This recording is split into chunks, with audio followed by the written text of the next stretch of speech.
Dude, what's up? Good to see you. Good to see you. Stu Carnes, everybody. We've been wanting to do this podcast probably for years. I would guess, because when you first started working with us, we had a lot of like our own conversations about parenting and these sorts of things. And we did a podcast on another podcast one time talking about the creative stuff and your career as a creative and where the value is for businesses in that sort of realm, but we've never really got into any kind of parenting stuff before. And I have so much, I just think you're such a good dude and you're seemingly such a great dad from what I know. And so I'm really excited to have this conversation. Like your viewpoints on some parenthood stuff. I know you have a lot of feelings and opinions on stuff. So I do. I could finally get it out. Get it off your chest. I've been looking forward to this too. You finally invited me. Yeah, looking forward to it. Yeah. All right. Well, before we get into it, I got a joke. As always, a friend of mine sued an airline for losing his luggage. He ultimately won the lawsuit, but he still lost the case. That's very appropriate for the Ultimate Dad podcast. Yeah. Awesome. Well, dude, let me give you guys a quick little background on Stu. We're going to breeze through a few things. I'm always curious. You know, a lot of what I want to do is try to connect the dots of like your own childhood, you know, into how that relates to what you've done professionally or not, or whatever the case is, and then how that relates to ultimately how you're parenting based on how you were parented. And I'm always interested in kind of connecting some of those dots along the way as well. So we'll breeze through a few of those things. But for those of you who want to get to know Stu a little bit, here's a little bit of his background. He is a creative director who's worked for some of the biggest agencies and brands in the country, working on brands like Verizon, Oreo, Smirnoff. He built an award-winning Google Assistant wine pairing app. That was totally on your own. That wasn't through an agency. Right. Which then led you to Gary Vee, working for Gary and doing empathy wines and that sort of thing. This is where I met you when we went to do the podcast with Gary. You've worked for Fortune 500 companies. You also help us with tactical baby gear and fight soap on the creative side. You're now also a business owner, and you're a husband, and you're a dad of 2 kids. Did I miss anything like super Renaissance important? dad. Yeah. Yep. Yeah. And so anyways, that's a little bit of Stu's background, but it seems like your life has kind of evolved a lot from a creative, now as a business owner, becoming a dad in the middle of that stuff. And I'm sure it's going like this inside your head. It's like, because the business owner and the creative side are like pulling at each other. Right? The business owner and the creative side are pulling at each other. The business owner and the dad side are always pulling at each other, as you know, right? But it's the most composed and in control that I've ever felt. Really? So it's a great time. Like That's cool. I'm more happy now, I think, than I've ever been, even with all the chaos around me, because I'm responsible for it all. You know, so there's nothing else at play. It's just like, if there's a mistake made, I know who made it, because it's me, and then I have to fix it on my own, and that makes me feel more in control than a W-2. That's true, especially coming from the agency world, where that's got to be tough as a creative, where you want to do things your way. A lot of cooks. A lot of cooks in that kitchen. It's hot in there. Yeah. Yeah. It's hot in there. But it's true. I mean, I totally get it, because, and you probably get it more now as a business owner when you're trying to delegate and direct other stuff and you're kind of in control. So, I mean, I know you're not hiring out to an agency, but I probably better understand some of that now, looking back, of why maybe you had a pretty good idea then. There was just too many cooks in the kitchen. Why there were so many people involved? Yeah, no, I have more of a respect for it now too. It's definitely harder to be on the creative side your entire career, and then when you go to start a business, the media buying and the e-commerce side and sales and everything. I mean, you realize how little you actually did. Like, you did a lot. You were big, you know, it's a very important role to have creative at an agency. I mean, the whole agency is built around that. It's part of the problem too, but then you have there's this whole other side to it, and you worked cross-functionally with them, but now you have to do it all yourself. And so you're like, wow, these people did a lot more than I realized. There's a huge learning curve. Yeah. But I welcome it. Yeah, cool. I'm sure we'll dig into a little bit more of that in a little bit, but were you always creative as a kid? Like, did your creative path start as a child? Yeah, I was, so my grandma was an artist, my mom was creative, she was a florist, and I was just always into drawing, and my parents had this thing about like, you find what your kids are interested in, and if they're good at it, if they show a knack for it, then you kind of like push them in that direction and tell them that they're good at it, because I think as a parent, it's kind of your job to help. I think your kids are born with all kinds of gifts, but they're not in tune with them at that age. They don't realize that they have them. They're also not comparing themselves at a really young age.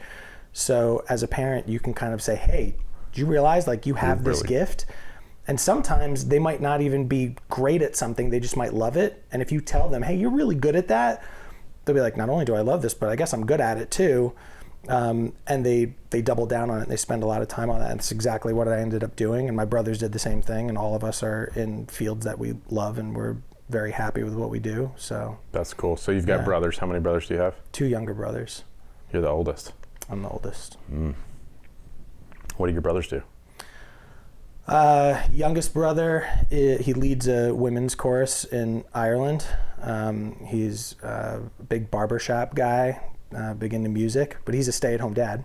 Oh, cool. And my middle brother works for the United States government, does like foreign operations stuff, pretty cool job. I don't know a lot about it. We don't talk a lot about it intentionally, but yeah. Yeah. So he has a wildly different career path, less on the creative, like you and your brother are more on the creative side, arts, music. Yeah. And then that brother was like, yeah, there's more of a military career. That. Did he go to the military? He wanted to be a career Marine. He wanted to go all the way doing that. He was born with a small like hole in his heart that was always monitored. I think still he goes and gets it like checked out like once a year or something. It hasn't grown at all. It's just always been there, because like when you're born, I guess you're born with a bunch of holes in your body. Like I have like little holes in my ears. Like there's all kinds of, but most of them seal up. That one didn't seal up, so there's like a heart murmur involved in that. Anyway, went to be a Marine. They told him, get a note from your doctor, got a note from his doctor. They were like still uncomfortable with it. So he's like, okay, I gotta find something else to do. But he's always been into American like war history and things like that. So he's like, okay, I'm gonna go apply for a job with the government, and worked his way up from the very bottom to now has like a very important job. Yeah. That's cool. Yeah. Cool. Good for him. I mean, good for you. I mean, your other brother lives in Ireland. That's cool. Yeah, and he's got a lot of cool claims to fame too that he also doesn't really talk about a lot. But he was like the youngest drummer on Broadway, drummed for the Lion King. That's awesome. Yeah, and he was a drummer for the Jamaican Dance Company for a while, and would go over there yearly. And this is when he was like little. But he was always kind of like a musical prodigy, so he's living his dream. I mean, he loves it over there. That's cool. Yeah, and he's a stay-at-home dad. Same as you, awesome. Like supported by your mom, really kind of, I don't want to say pushed him into that, but like recognized that at an early age, and he had a passion for it, and he was good at it. And my both of my parents were like, they were very in sync all the time. So it's like they would do things together. It was always like a tag team kind of effort, and even discipline, everything was like that. It's like we kind of looked at both of them and we were like, okay, well, you can't pull a fast one on mom or dad. So it's like with that, and then with encouraging us, it was always both of them. It was like in our ear all the time. I'm like, hey, you're good at this. Hey, you should do more of this. Hey, don't give this up, Yeah. And exposing us to things too. I think there was a lot of that too. So if they knew we were into something, they'd expose us to something that was peripheral to that or that was related. Sort of adjacent to it. Yeah. Yeah, that's cool. Your mom was a florist. What'd your dad do? My dad was a salesman, and then like gears and bearings, like in the power transmission space, and then like heavy equipment stuff. Yeah, rock quarries and things like that. Would sell parts, and then started his own business. It was in business for a long time. Had a patented like belt scraper that he sold to all of these quarries, but so did that for a while as well. And then my mom actually, she started as a florist, and then she went into theater. So both of them kind of transitioned in their careers in the same way that I did. Yeah. That's cool. So they clearly both influenced you in quite a few ways, pushing you into stuff. What was high school like for you? Were you like, same thing, creative arts all through high school? Were you like a bad kid, good a little kid? bit of a blur. Relatively good kid. Got in my fair share of mischief. With school, I was very into art. I don't know if it's the same in every state, but in New York, there were like sequences. So you could be on like a math sequence or a science sequence or an art sequence or something like that. And so by the time you got into like your sophomore year, if you were heading in the art direction, you could like drop math and science and like take more art related classes. Oh, interesting. Yeah, so that's what I ended up doing. I spent all my time in the art room. I would skip class. You'd find me in the art room. I was working on a painting. So I focused a lot on that in high school. In high school, like I had my core group of friends. I wasn't a jock. I wasn't a cool kid. I did play sports. Like I was on the soccer team on JV and varsity in high school and through college as well. But yeah, still focused on art even then. Mm-hmm. It's cool that your parents pushed you guys into like these adjacent things, like to explore. You know, Doug really mentioned that too in his interview recently. That was like, you know, it's our job as parents to give our kids opportunities, right? To let them try and taste all kinds of things, and I think that's, for my opinion, is the mistake of a lot of parents that like just want their kids to do this thing or be good at this thing, and they're like going against. They're living vicariously through their kid, kind of thing. Where it's like sports, you see that a lot. I feel like sports, theater, you see that a lot. I mean, it's like the traditional like you're going to be a doctor or a lawyer kind of thing, right? Right. And right. Well, I mean, and I think my parents, you know, my dad didn't have any of that, and a very, very different experience growing up. He's a life coach now, actually, which is interesting because he had a really rough childhood. But because he didn't have a blueprint, he had nobody telling him like, you're going to do this thing. So it's like he kind of created all that from scratch. No one has a blueprint. No, but nobody has a blueprint. You know what I mean? But you have an influence, right? And like, and his influence was very negative. My mom also didn't have somebody, but that was a different time too, right? Different set of parents. What was that? The silent generation was there. I'm trying to think. Like, when baby were your parents boomers. born? 50s? My parents were boomers, so I think it's silent generation was anyway. They, you know, her parent, I think she was a woman, so there wasn't a lot of focus on like, you're going to go be this or that. She actually went to Cornell for botany, and so she ended up being a florist, which made sense, right? Sure. But like she didn't really, I mean, neither of them had parents who were like trying to push them in any sort of direction. And so I think that worked out well for us because they just kind of like made it up as they went, and they encouraged us. But they also encouraged us to try, like the only reason I played sports was because my parents were like, you're going to play a sport. You could pick whatever it is, but like you got to play a sport. You got to get out of the house and do something. So like you pick a sport, whatever it is. Yeah. Which I don't think is a bad thing either, to like want to try to push your kid to try something, even if it feels like maybe it's not for them, but you think it would be good for them to try. Great example like, of that. I know you're not really into soccer, but yeah. I would really love you to give it a try. You might be awesome at it. That, and then they would also find like things that were like little glimpses of an interest in something, and they would go all in on that and be like, you should do that. You should totally do that. And that's how I ended up, like I took ballet for like a couple of years. Really? Yeah, like my fourth grade teacher had the New York City Ballet come, like a couple of people from the New York City Ballet come to class and like choreograph this thing with us, and I was really into it, and they like made me the lead because I was just always a sponge. I was like really, really into new stuff like that, and I was like, what's this? I don't even know what ballet is. And I got really into it. Later on, I realized that's a tough choice for a boy to make. I was just gonna say, I can just envision Stu right now doing ballet. There were a couple nicknames. It was real tough, and that's around the time where I was like, okay, like read the room, dude. If you're not going all the way with this, you should probably like pump the brakes on the ballet. So I did. But that's where all like, the girls were at. Great. Yeah, everybody says that. Everybody says that, but like, you know. When you're, how old were you then? I took like, I think 4th grade through 6th grade. And then you get into middle school. That's really where you got to make a decision. You're like, are you the ballet guy or are you not? Because if you're not, like, cut it out.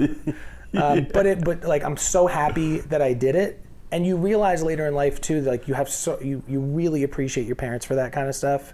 If your parents do that, because you're like, man, that was really hard on me. Like, it was hard on me at school, but like, what a great life experience to say that I did that. And there were probably things like discipline related or something that your parents just don't give you, that you get playing certain sports or doing certain things like dance or something like that. Yeah, well, any of those kind of things, right, that are like a structured whatever. You learn some structure, you learn how to work with other people, groups of people, teams, like your peers, kids, right? Everyone maybe has a position or whatever the thing might be. Or like if it's soccer, for example, like this is my job on the field, this is your job on the field, that kind of stuff. You've got the coach dynamic where you're now getting input from someone that's not your parents, and you tend to listen to it a little bit more, I think. Discipline. Just exposure, like the exposure to different little mini, like subcultures, like dance. There's a certain type of person that's attracted to dance and that goes all the way with it. And it helps you, I think it makes you a more intuitive person, and you're a good judge of character later in life when you spend time with people in that space. Then you play sports and you're in with people that play sports, and there's all kinds of people. I mean, some people are like really into sports, and like you said, like their parents are pushing them and they're like the sports guy, and then you have people that are playing sports just because their parents told them they had to play a sport, and now they ended up just enjoying soccer. Well, you end up with so much diversity in your own life. You just experience so many like things. Art, music, sports, I mean, dance. There's dance, yeah. I had a question about this a second ago as you were saying something that I can't remember what it was, but now it'll come back to where we're gonna go back to dance. We're gonna go back to ballet. Ballet eventually got me into really being interested in like breakdancing, because hip hop was a big thing. Oh, that's cool. Too. So yeah, I was like a big break dancer. Last time and a rapper. I should have included this in your bio. You should have included that. Big music video coming in the near future. But the breakdancing was like a big thing all through high school too, and probably because of that. But that was cool because I was not big on being the center of attention. The ballet probably helped with that, because I'm like, I don't want to be the center of attention, get that kind of attention. So I got picked on a lot because I did that. So I wouldn't say I like reclused, but I wasn't like a full-on wallflower, but I also wasn't somebody that wanted to be the center of attention, because that would come out pretty quickly. But the breakdancing was a way for me to like, that was a positive center of attention, because like every school dance, it was like me, Eric Gonzalez, Danny Gumar, in the circle. Right in the middle of it. Right in the middle. And then the last time I breakdanced was at my friend's wedding in Mexico, and I swore I'd never do it again because my back. you get older. We're gonna go have some drinks tonight. Stu's breakdancing. Yeah, man. I retired that. With your music videos. With the music videos, yeah. What I wanted to ask about the ballet thing, I don't know if it was clear. Was that your decision? Because they came to your school and you're like, wow, this is really cool. And then your parents were like, yeah, fuck it, go for it. They found a local dance studio. They took me, and But it was your idea though. It was my idea, because I was and. Which I think is so cool. Shout out to Mrs. Hodges in 4th grade for like encouraging me to be the lead in that little choreographed thing that the New York City Ballet did, because I felt so cool and important and like appreciated that I was like, wow. And it was the same thing. It's like when you're little and somebody does something like that for you, you go, wow, maybe I'm really good at this. Like maybe this is what I'm meant to do. I mean, every time you're told you're great at something, you start questioning, like maybe this is what I was meant to do. And we do that with our kids. I mean, like we're all about that. And it doesn't seem like you regret it. You're like, I wish I never did this. I don't regret it at all. I would do it the same exact way all over again. My childhood, I would relive the same way. Yeah. Being picked on and all, it was awesome. I think it's so cool that your parents, even though it was like against the norm, right, for like their son to go do ballet, that they were like, yeah, go for it. Especially then, it's like I think now it's like, your kids want to do something, just like it's more normal. I think it's more the norm to just like encourage your kids and not be as scared of like different things like that. But yeah, well, some people don't. There's some parents who don't want their kids to do certain things because it's an inconvenience to them too, right? Where it's like, I don't want to go sit at the soccer field on Saturday morning during your soccer game. I'll tell you what, nobody wants to go to a kid's dance recital. You ever been to that? Have you ever been to one of those? Brutal. Yeah, I've Small got daughters. Town kids dance recital. Yeah. Not a great place to be on a Saturday. No air conditioning in the high school, that kind of stuff. But down here, Stu, we have air conditioning. Yeah, that's true. You do. You have to. I think the interesting thing about that too is that, without going deep into it, like my dad had a father who talked down to him and told him he couldn't do things. And I think that maybe made a difference too, because then, he was just always like, yeah, go do it. I'm not going to stop. My guess, if I had to guess, like we haven't actually talked about this little nuance of it, but it's probably like, don't stop him from doing anything he wants to do. Just be like, go, go, go, go, because he was told no, no, no, no, It's pretty cool. And then he passed that down. So like my brothers and I think we're all the same way in that sense. Like with our kids, we're like, if you like something or you're good at something, or even better, you like it and you're good at it, it's like, go do it. All in, yeah. Because that's what it's about, You got to be happy, but you got to be good at it. We've all seen enough American Idol. Those are the best ones, though. Right. Emma and I actually talk about the best ones all for those. everybody else. You know? But the person that's the highest entertainment values, because yeah. you love it and you're not good at it. And no one told you weren't good at it. That's hilarious. All right, so how did any of that stuff in your childhood, I'm curious, in the professional life, working in the agencies and, climbing the corporate ladder, let's call it, did any of that translate to that? Or college experiences or anything like that are like notable? I think it was just a typical, I don't know if it was a mistake. Again, I don't know that I really regret anything about my career choices early on, but I remember I knew about myself. I knew that I was bad at math.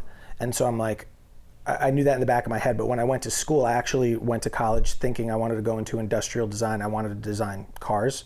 So like my whole portfolio going into college was based on like automotive design. And so I got a scholarship out in Ohio at Columbus College of Art and Design for that, went out. But the first year you go into art college, like you don't declare a major, and all the courses are the same for everyone. So you're learning like color theory and other bullshit that you never used later in life. And then like, you got to choose a major. But what I learned about industrial design is there's like tons of math involved. So like halfway through my freshman year, I'm going like, okay, like what am I going to do? Because I don't want to be a starving artist. I knew that I wasn't, and not everybody that goes into fine art and painting becomes a starving artist, because some people can make that work and they have that talent. I knew that it's like, as a painter, I wasn't going to be a painter. I wasn't into illustration as much anymore. But I was into like making a lot of money. Like that's what I wanted to do. Yeah. So I'm like, there's like car design, you can make some good money. Industrial design, but like too much math. So I'm going to go into advertising and graphic design, which is like, I don't even know if anybody calls it graphic design anymore, because it was like, there was, it was computers. We still had like the colored Macs and stuff. Yeah, the iMac. And the iBook and all that stuff. So I ended up going into that. And it was just to like, okay, I need to be able to support myself. So I did that. And then I ended up working at small agencies for a while until actually first job out of school was for Mercedes-Benz. Oh, cool. So that was great, because it was kind of like a mix of both. It's like, oh, cool, I get to work for like a luxury automotive company. That was great. And they're like down in Montvale, New Jersey, about like an hour and a half south of where my parents lived when I went to move back home with them out of school.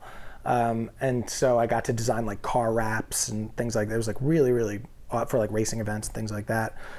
Every time a new car came out, I was designing like the DVD cases that DVDs used to come with the car. And you like learn about the car. So I designed like the owner's manual on a DVD. Designed basically all those, those covers, which was tons of fun. Did a bunch of retouching for the website. I can't believe they let me do that. Like that's crazy.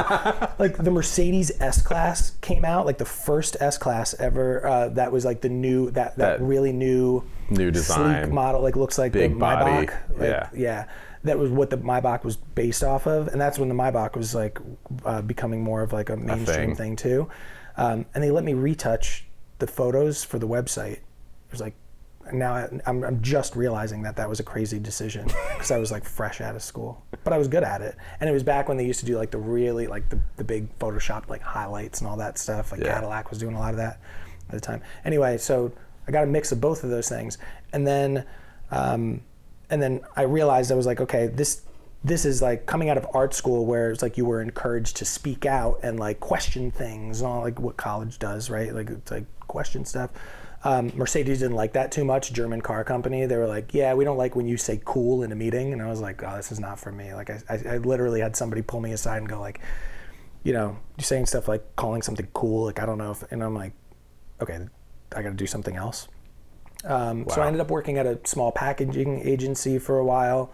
I worked on like Heinz, Mike and Ike, hot tamales, like those candies and stuff. I designed like packaging for them, and that was cool. And then I ended up working for a very small web design agency. So it evolved, and I ended up working for those larger agencies. But after years of doing that, I realized that all agencies are the same. It doesn't matter whether it's like a reach agency, like you really everybody wants to work for them, or if it's a real small, mom and pop kind of agency. They all kind of operate the same way. There's just more politics the bigger it gets. And that's what led me to Gary, John, and Nate. Yeah, well, so I was going to ask, like, how you ended up in the wine thing, because you built this app. I know the story a little bit, so I'm going to put it in the right order here. But you built this app. At some point you became a developer? What? So RGA had an influence on, when I worked at RGA, which is an advertising agency in New York. They're all over the world, they're global, but they were like the guys that designed the Ghostbuster logo. Oh yeah, and the cool. opening of the movie where the ghost pops through, and two, and he does this piece. Yeah. But they were heavy on like tech at that time, and like doing these like tech integrations and creating one of a kind kind of like tech pieces for different companies, just as like awareness plays. And they had a whole like tech studio downstairs. So I got really into like the Alexa, but I never really understood. And that's like kind of when Alexa was coming up too, right. Like Amazon Alexa. And I didn't really understand I'm like, man, people are going to shop on this thing sight unseen. I'm like, that feels weird. Like for Amazon to come out with that, I just never understood it. I'm like, cool, I get it. You turn the lights on and off in the house, very futuristic. I thought it was cool. But then when I heard Google was coming out with one, I'm like, makes so much sense. You have a question, you just ask it. You don't have to Google it. And Google has all the answers. Google is basically like the internet in a nutshell. At that time, it was like that. It was the nucleus. Up until like almost right now with all the AI stuff. I was gonna say a couple of years ago, a couple of months ago. But for them to come out with a device like that made so much sense. Because like anytime you have a question, it'll answer the question. And I was like, oh, I really want to be involved in this, because it was like finally I was on the cusp of like something early. I was like early to something like social media. I was a little too young to be early in social, and I was always like, man, I would love to be involved in something that's like up and coming. And voice technology was like, people were getting real excited about that, but it was still new enough where like I'd talk to all my friends about this and they'd be like, I didn't even know Google's coming out with what? Like, what's an Alexa? I'm like, oh, yeah. So this is really cool. But I had no developer skills, no coding skills, none of that stuff. But I also knew that it wasn't like the internet. It wasn't like making a website. You didn't necessarily have to do like no proper coding. They were creating platforms for you to create voice assistants, like Q&A kind of things. I forgot what the name of the platform was. Google was doing this as like a developer tool? It was a third party. I don't know if, I think you could create like Alexa voices, like voice apps too on this but it was like a Photoshop for voice, right? This was like it was a software, online software. Anyway, like I went on YouTube, I learned how to use that software, and I'm like, this is way easier than I thought. The only thing I didn't know how to do was like link my questions and answers to a database. So I started thinking to myself, I'm like, okay, what's a really good use case for this? Like if somebody's at home and they've got one of these devices on their countertop, what are questions that you would ask at home? I was doing a fair amount of drinking at the time. So I'm like, oh, like I always, my wife and my wife came from like a restaurant background. So we, she was really interested in like cocktails and wine. They had a great wine program at the restaurant that she was at. So she would always come home and talk about wine. And I'm like, I don't know anything about wine, but it's super fascinating. And the best way like for me to get to learn quickly is not to go read wine blogs or go into forums or search the web, because there's so much information, so many different opinions, and it takes so much time to learn a simple pairing or something like that. Like if I just want to know what pairs with what, I tried to Google it and you couldn't get that answer most of the time without going into like a long article. Deep subreddit. Same thing with somewhere. recipes, right? You got to learn the whole person's life story before you find out how to make a simple like fried chicken recipe. So I'm like, this is great. What kind of wine goes with this thing I'm eating? It was like a very simple Q&A. And I'm like, great, I'm going to develop that. the software at the time would only let you do up to like 10 questions or something.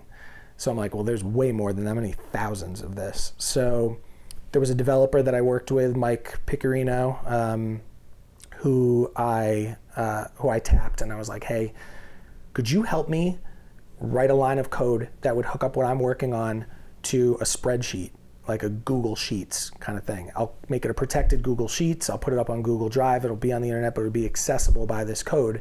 And that way I can make the longest database of Q&A ever, just like 2 columns, right? Like food and the wine, the types of wine that will go with it. And I had a 4-hour commute, like 2 hours door to desk in New York City at the time when I was working in Hudson Yards and I lived upstate. And I was spending every single hour on that commute Googling, like manually going and finding out what wines paired with what. I watched a lot of Gary Vee to learn about like unique pairings of like cereals. I wanted weird stuff in there. So because people... Did you go back to like old wine library videos? Tons, yeah. Dude, I watched those videos which were is so hilarious. wacky. Yeah, but it was great because he would pair something with Fruit Loops, and I knew that people would be testing these voice assistants because they'd want to see how smart they really were, because everybody was claiming, oh, they could tell you anything, especially Google Assistant. So I'm like, I'm going to come up with some weird pairings, so when somebody tries to mess with it, it has an answer. It'll have an answer, and people will be like, oh, no way. And it'll be honest. It won't just be like, okay, I threw a wine together with something, because if they go look it up, the only person that was pairing Fruit Loops with wine was Gary Vee, and they'd watch that video, they'd go, oh shit, like this thing really knows what it's talking about. So I would do that. Did you have like a default like funny thing for if there was no, it's like... I did. I had a bunch of error? like smart, like funny answers Replies. Like that. Yeah. I did. And so I made it, I think it had over like 3,500 pairings by the time I was done. And this was like a few months because I was spending 4 hours a day on it. Every day religiously, like that, unless the computer died or the phone died or something like that. It was like every day, 4 hours a day, just building a database. And that line of code, shout out to Mike for writing that for me, because I couldn't have done it without him, connected what I was working on in that database. And it was, I won a developer award for creating this app. As which is really so basic. But it's, so here's what I've learned about you, which I think is really cool, is you don't really ever turn down an opportunity. Always yes. It's all like always a way. I've asked you for all kinds of things, and you're like, "Yep, I can do it." Even that's because it's you though too. I think it kind of matters. Okay. I mean, there are no's in there here and there, but no, I'm mostly like yes, see what happens. And I think that, I mean, you say that with me, and that's probably because I'm like, we'll figure it out together if we, you know what I mean? Like, and I'm pretty You're that chill. way too, right? Yeah. So I trust that. Yeah. But you're also like such a creative problem solver, I've learned, right? It's like, doesn't matter what it is, none of it stresses you out. Like I might be stressed out about something we're doing on TBT. I'm like, this thing, blah, blah. You're like, yeah, we'll just do this and this and it'll be fine. And you're like, yeah, you're right. I used to describe, like when I had a team, I would say how, not if, right? Like, how do you solve a problem? Not if you can solve the problem. Everything is solvable. Some people hate that. It like makes them uncomfortable. Like even like with I can't do it with the kids yet because they're too young to understand that concept. But I started saying it, and like Leanne jokes sometimes because she's like, sometimes there are like things in the way, and I'm like, yeah, there are things in the way, but it's always how, not if. That came from my mom. Like she taught me that. That like there's always a way to get something done. If you talk to one person and they say no, talk to the next person, because there's going to be a yes eventually. And it's the same thing with just individual problem solving. It's like when you think nothing is impossible outside mental and physical means. Like I'm not going to move mountains physically, like literally speaking, but you can really do a lot more than you think you can if you have that mentality of how, not if. So I've always approached things that way. Yeah, that's a really cool one. I love that. How, not if. Interesting. Okay, so that leads you to Gary. You work for him. I mean, what was that like, working with Gary?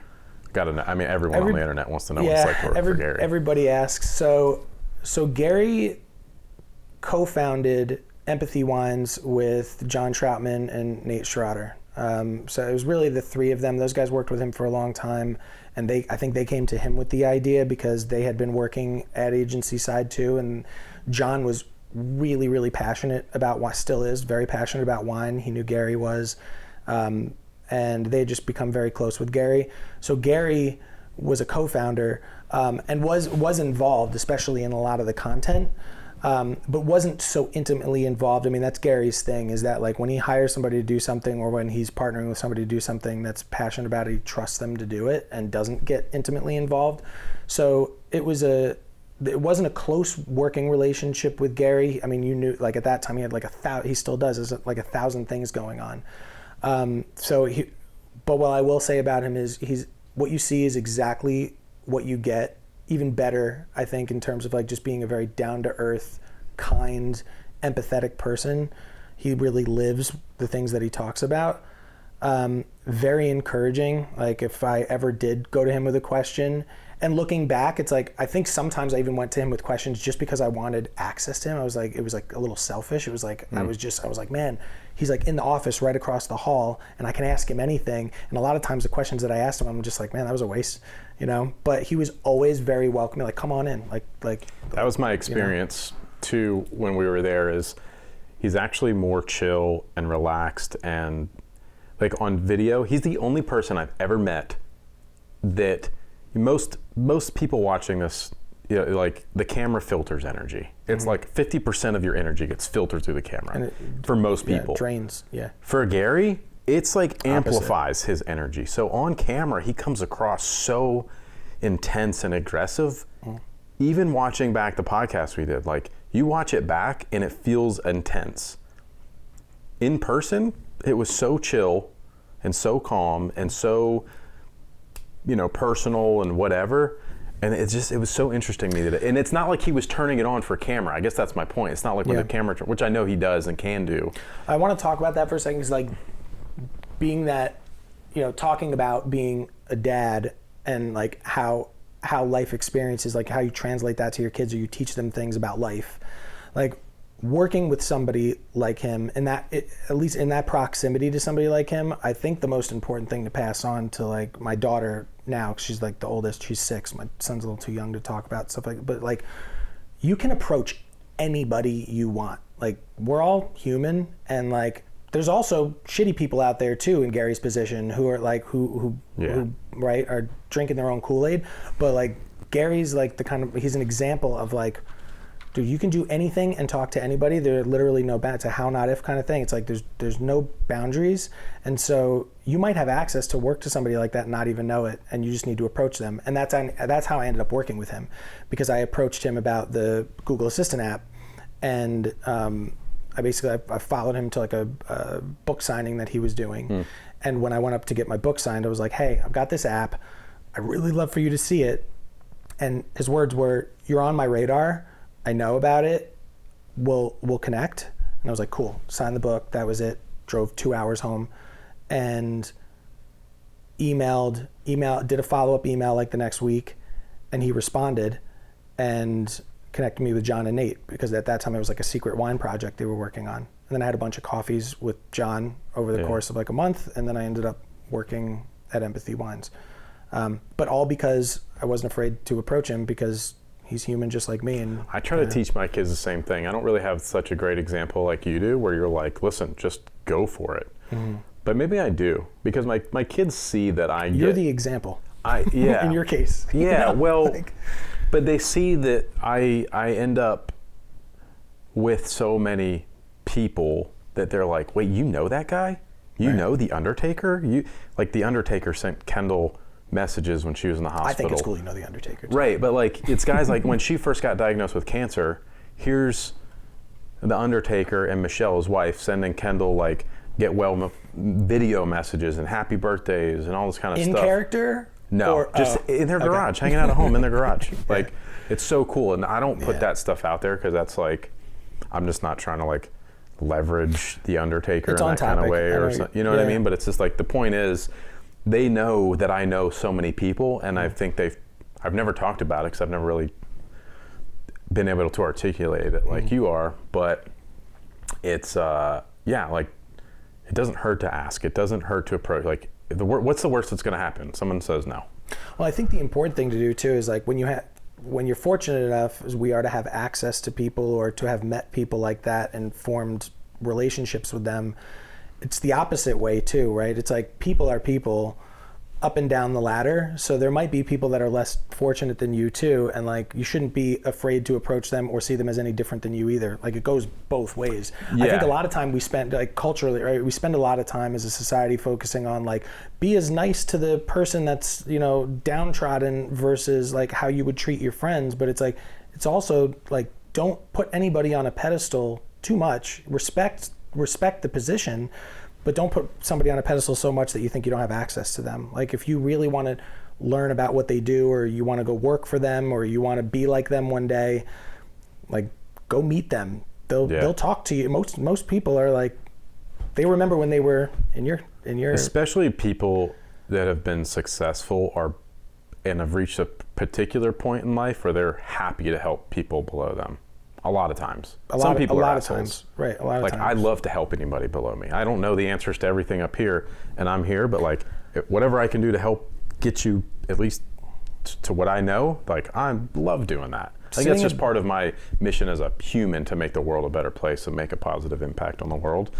But, and there's an element of gratitude to being in that position, right? That like, I was sitting at breakfast this morning, and by no means I'm always kind of like moving the bar as I go, so I never quite reach it. But I'm like, if I was to look back 20 years and I say to myself, like, are you proud of where you are 20 years in the future? I'd go like, yeah, like this is exactly what I wanted to be doing, is like running my own business and hanging out with guys like you and being on a podcast. Like, yes. Yeah. And I'm sitting at breakfast this morning, literally like in such a good mood, feeling so grateful. And I think as you get into a position like Gary's, like, if you're a certain type of person, you can't help but have more and more gratitude as these wonderful things happen to you, because you don't forget that at one point you wished you were here, you know, and to be able to translate that to your kids and like I mean, that's such a complicated thing to explain to a 6-year-old, but like there are ways to do it. Like even just pointing out people that you meet and saying, yeah, like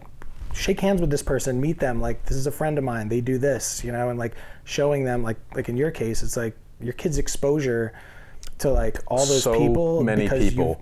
Yeah. I mean, I turn on YouTube and sometimes it'll be a video like of me and Gary V, right? And they're like, you were with Gary? I'm like, oh yeah, you know, or this person or that person. And it's pretty wild. It's pretty wild. What a powerful lesson. It's like stuff that you just don't really think about. It's like hindsight. My problem is I think about it all the freaking time. Do you really? And I bet, I would be willing to bet that like if you think about it, you think about it. Like if you sit down, like I spend a disproportionate amount of my time, even like whether I'm working on my business, I'm doing stuff for you. I used to find it tough when I worked in corporate or I worked at agencies, because it's nights, weekends, holidays, that culture's crazy too. I had a lot of trouble being present. Even though I'm probably more busy now and work longer and harder than I ever have because I'm working on my own thing, I'm more present now and spend more time thinking about my life and my kids and that relationship and my wife and how the two of us manage this together and our friendship and our team dynamic, our family dynamic. Like I spend so much time thinking about that. That the reason why I'm able to articulate these things or talk about them easily is because all I do is think about this stuff all the time. Even when I'm busy working on something else, there's like always in the side of my mind, I'm like, how can I show this? I think about Rowan a lot, because again, like Sully's a bit too young, but like my daughter, all the time I'm like, how can I translate this to her without projecting it onto her, or being like, you should be a business owner or you should do this. Like, I want her to own her own business, because it's the ultimate form of freedom. Even if you fail, that's the ultimate form of freedom. It isn't. Sometimes there's definitely days where I'm like, I just wish I worked for someone else. It'd be so much easier. It would be so much easier. Easier, but how? And I think I feel like I'd have. I don't have the personality that could really work for someone else. I've only ever worked for like 2 people. Yeah. And that's like my high school job and like my first job out of school, right? Otherwise, I've always worked for myself. Well, I should rephrase it. It's the ultimate form of freedom for me and probably for you, because it doesn't feel free for me to work for somebody else. However, there's definitely an element of freedom for the majority of people out there who are like, dude, got a W-2, don't have to think about taxes, because that's probably, for me, that's the hardest part. I'm not a numbers guy, right? And then, and the bookkeeping and all that stuff, that's not freedom, right? No matter who you talk to. You're a slave to your business, and that's where I come from, where it's just like, I would be able to spend more time with my kids. I'd have probably a better relationship with my wife. Not that it sucks. I mean, nothing I have is bad, but I do know that, like, I work I didn't stop. I finally closed my computer at 11:30 last night, where it's just like, but would you always working, and then trying to figure out how to balance that with being a good dad, being a good husband, helping other people around me, all that kind of stuff. And it's just like, it'd be really, it's just not for everybody. So it's like you want your daughter to have her own business, or your son, whoever. And I want my kids, like me, if they want to do it. Right. If she's like me and finds more freedom in the entrapments of business, right? Than like finds more freedom in the comfort of W-2 paid benefits, because there's lots to be said for that. And probably not a day goes by where I don't look back and go, man, it was really nice having paid benefits and like real good healthcare. Like, that was pretty sweet. Thank God, like, the family's healthy right now, and so like it's not top concern for me, because that's the thing. Yeah, right. Like, that's, but yeah, I think I find it to be very freeing. And if Rowan is like me or Sully's like me, I'll show them and say, like, 100%. Doable, totally doable. You do not have to do what 90% of the population's doing. But if they're like, I want to be an accountant, I'll be like, are you happy being an accountant? Yep, that's awesome. Like, go do that. That's free. You said something to me the other day that was like, close your eyes. Who was this? You? I say close your eyes a lot, probably. So it sounds like if something you close your eyes, say. You might have another child. Sounds like something. Just saying. No, who was it that was like, close your eyes and imagine yourself doing that? And like, is that what you want to be doing? Do you imagine yourself firing somebody? Imagine yourself going through these circumstances. Like, is that actually whatever it is, right? If it's, I want to be a YouTuber, like, close your eyes, imagine what it takes to do this thing, and doing it day after day, year after year. And like, is that what you really, really want? I've heard that said before. I might have said that to somebody before. I wasn't the one that said that to you, but I don't close my eyes when I do that, but I think about that a lot. It's dangerous, because most of the time when I think about that, I'm in the car, and you can't close your eyes when you're doing that. Oh, yeah. Okay, fair, but I think about that a lot. Like, I try to project myself into, and Leanne accuses me of that. My wife accuses me of that all the time, is like living in the future a bit too much versus living in the present. And like I said, doing this, I'm living in the present a lot more, like, especially on the weekends, where it's like, if I'm in the mornings, usually when I'm firing on all cylinders, I'll get a little bit of work done. But like, I'm very intentional about like putting the phone down and trying to put it down in another room. It's hard not to go back to that phone though, especially when you're doing, e-commerce and you're working with social media. But it's important to like separate church and state when you're doing that stuff, and like find your balance of doing that.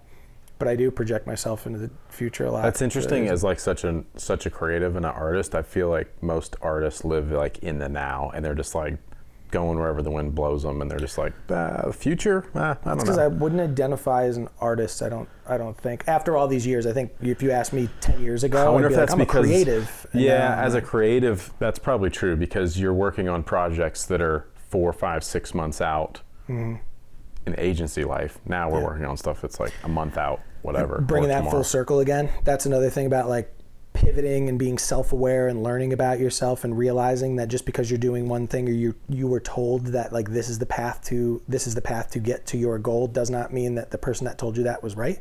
Yeah. And including your parents. But like, for me, I think that like living in the future, or living now, or whatever, going wherever the wind blows, like, I want my kids to know that it's like, whatever you're doing in the moment might not be the thing you're doing in 10 years. Like, listen to yourself and listen to other people, because like, trust your gut. People will be happy to tell you who you are, but you really need to understand who you are too. And there's a balance of both, and a lot of that takes maturity to understand. A lot of the things we're talking about. Yeah, I can't tell that to Rowan right now, but there are things like, especially little girls, they get like grade school level, and they get pretty vicious. And so, she comes home and somebody said something to her that wasn't very nice, And I think it's my responsibility, Leanne's responsibility, it's our responsibility as parents to be really cautious as to like what we say next when she comes home with that, right? Because it's a very adult thing to want to,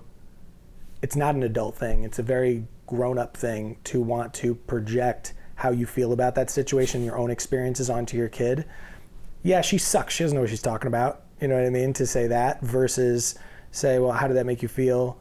And get her in touch and get her to understand, like, get a sense of self-awareness.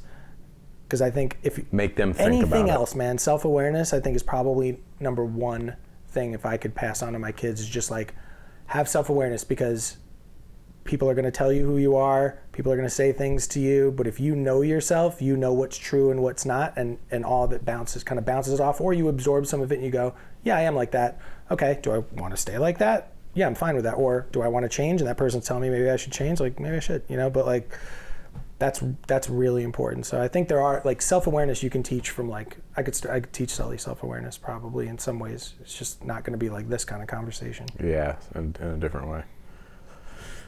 So your kids are 4, well, almost 4. Yeah, 3 and change and our 6. kids have the same, or a day apart? A day apart. Yeah. That was another cool, like how we reconnected too, right? Yeah. Because like we were in the hospital at the same time, and I remember pacing outside the hospital because Leanne was in labor for like ever, and I was talking to you. We were texting back and forth. Yeah, that's right. Brandy and Leanne were like on the same timeline. It's like, that's right. Are they gonna have the same birthday? And you guys took your time. I don't know how we ended up reconnecting around that time because there was a gap, right? Between Yeah, the time but we met, chatted like, here and kids kind of there. brought us back together, which is cool because now we find ourselves here. Yeah, yeah.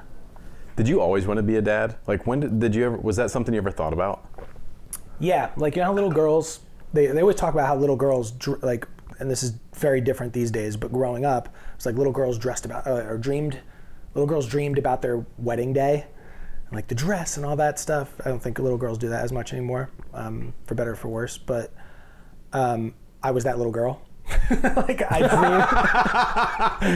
dreamed. Ballet. Yeah, be careful. I'm tracking. Don't paint too much of a picture of yourself. That's right. Too. That's right. But I dreamed about having a family, being a dad, being a husband. Oh, my wedding day. Like I dreamed about that stuff. And I think that was just like my parents they still do have an amazing relationship. Like very, very respectful, 100% kind of relationship where they're both giving, like what therapists talk about, like marriage therapists talk about, like they have that. And so that's what I wanted because I think that was just natural. It wasn't like I was longing for it. It was my expectation that that's what I was going to have. And so they set a good example. And that's something I think about all the time too, is like my relationship with my wife and like, how can I make sure, especially for your daughter, like, and I don't know why I say that, because like you should want it as much for your son, but maybe it's because I'm a man and I kind of know what to, like I know what kind of life that I could probably expect for my son. God willing, he stays healthy and everything. Like he's, you know, it's a similar experience, but for my daughter, I'm like, don't just like go find somebody with money. You know what I mean? Like look at what's going on at home and how me and mom treat each other, and like please look for that. I want somebody to love her the way I love her. You're trying to set a standard and an expectation for her because your parents are the same as thing. my parents did for me. Same way for me. Yeah. And I feel like I'd be in the same boat as Fortunately. you, that if I had a son, I would be less concerned about it, but I would just continue. No matter how you look at it, you're just trying to lead by example. And we are more conscious and more aware of it for our daughters, probably as a like protective, it's our daughter, it's our little girl, we have to make sure she ends up in the right hands of another man kind of a thing. Yeah. So we're setting a standard and an expectation for like what a good man looks like, and so I hope you find somebody like me. You know, I don't know if our sons are going to be now responsible for someone else's daughter, so we're just trying to set that example so that it's like, this is how you treat a woman. So and maybe you have those conversations with him. I mean, he'll be 4 next month. Well, it's interesting when you say responsible for someone else's daughter, because that's how we were raised, right? Like our expectation is that like we're like, I'm going to teach my son that like how to take care of somebody. But by the time he's getting married, like things have changed so much that it's like, on the flip side, like on one hand, I'm very concerned that she finds somebody that wants to take care of her. On the other hand, I'm very concerned that she doesn't need to do that. She could, and I know you're the same way. Like, you want your daughters to be able to take care of themselves. If they decide they want to go solo their whole lives, like, they can do it, or until they find somebody that they fall in love with. Because I think we all want our kids to find love, but that looks very different these days than it did even for us. And then it looks very different just based on the individual. So it's like, yeah, I want to teach him how to be a caretaker too, but also I think I know what kind of trouble guys get themselves into because I lived it, right? And I probably didn't live that to the fullest as much as you probably got in more trouble than I did, or got closer to getting in more trouble than I did. But with girls, because I didn't live that experience and I just watched it from the outside, and sometimes, we're human, like, as a man, like, I was on the other side of it and I wasn't the greatest person. And like, so I'm like, okay, if I know deep down that I'm a good person, but I've made mistakes, I'm like, my daughter's in trouble. Cause there's good guys and bad guys out there, and I got to protect her from everybody. Yeah. And in order to do that, it's just like, again, self-awareness, like, understand yourself. Are you somebody that's easily tricked? Okay. Know that about yourself and be able to recognize tricky people. You know what I mean? Yeah, you just said something that really struck home with me, which was... Love when I do that. It made me think there for... You probably saw the gears turning in my mind. But what it was, though, was, not... Our daughter's not wanting to find somebody that's just going to take care of them, right? And, also wanting, like, our daughters to be independent and being able to take care of themselves. And I definitely teach my daughters that way, but I also I try to do a really good job of taking care of them, making sure they have what they need and that sort of thing, but also my wife. And it's interesting because, I don't want them to find someone who's just going to take care of them the way I take care of them, or take care of my wife, or whatever. So it's a very delicate personal balance, right? Of like making sure that you're skilled and able and driven and motivated enough to be able to be independent, so that you can pick and choose the guy that you end up with, be like, you're not good enough for me, you're not good enough for me, or whatever, or to find the person that you end up falling in love with, versus feeling desperate, like, I need to hurry, I don't know how to get through life, so I've got to hurry up and find someone that's going to take care of me. Well, it's interesting. And that's very individual thinking too. Like, for me, when I met my wife, she's a very independent person and perfectly capable of living a wonderful life without me. And when I met her, I remember thinking to myself, like, I felt very strongly that this was the person, but I was concerned about it. I remember I go to my dad for everything. Thank God he's still alive, because, like, I don't know what I'm going to do with that. Like, I still ask him for advice, like, daily. But I called him and I was like, I don't know what to do. So, like, she's so independent and takes care of herself. And, like, for me, I struggle with that, because I'm like, well, what's going to be my role here? Like, because I pictured that moment of, like, family life, and I'm like, okay, I'm going to go out and work. Like, she's going to take care of the kids, because I watched my parents do that. And, like, my mom had a career. She had a job working at a local floor. She was, like, right up the street, but she was always there. My dad would come home from work at the end of the day. So I watched that, and I'm like, that's probably what life's going to be like. But then I realized, I'm like, oh man, I'm like, she's pretty independent. I don't know what I'm going to do. I think I even had the conversation with her, which she must have thought was so weird that I was like, but I think that's also probably one of the things she appreciates about me, is that, like, I'm an open book and I'll talk about that stuff. Like, I'll just tell her what's on my mind. And I was like, I'm worried that, like, I don't know what my role is going to be in this relationship, because, like, you just take care of yourself, Capable.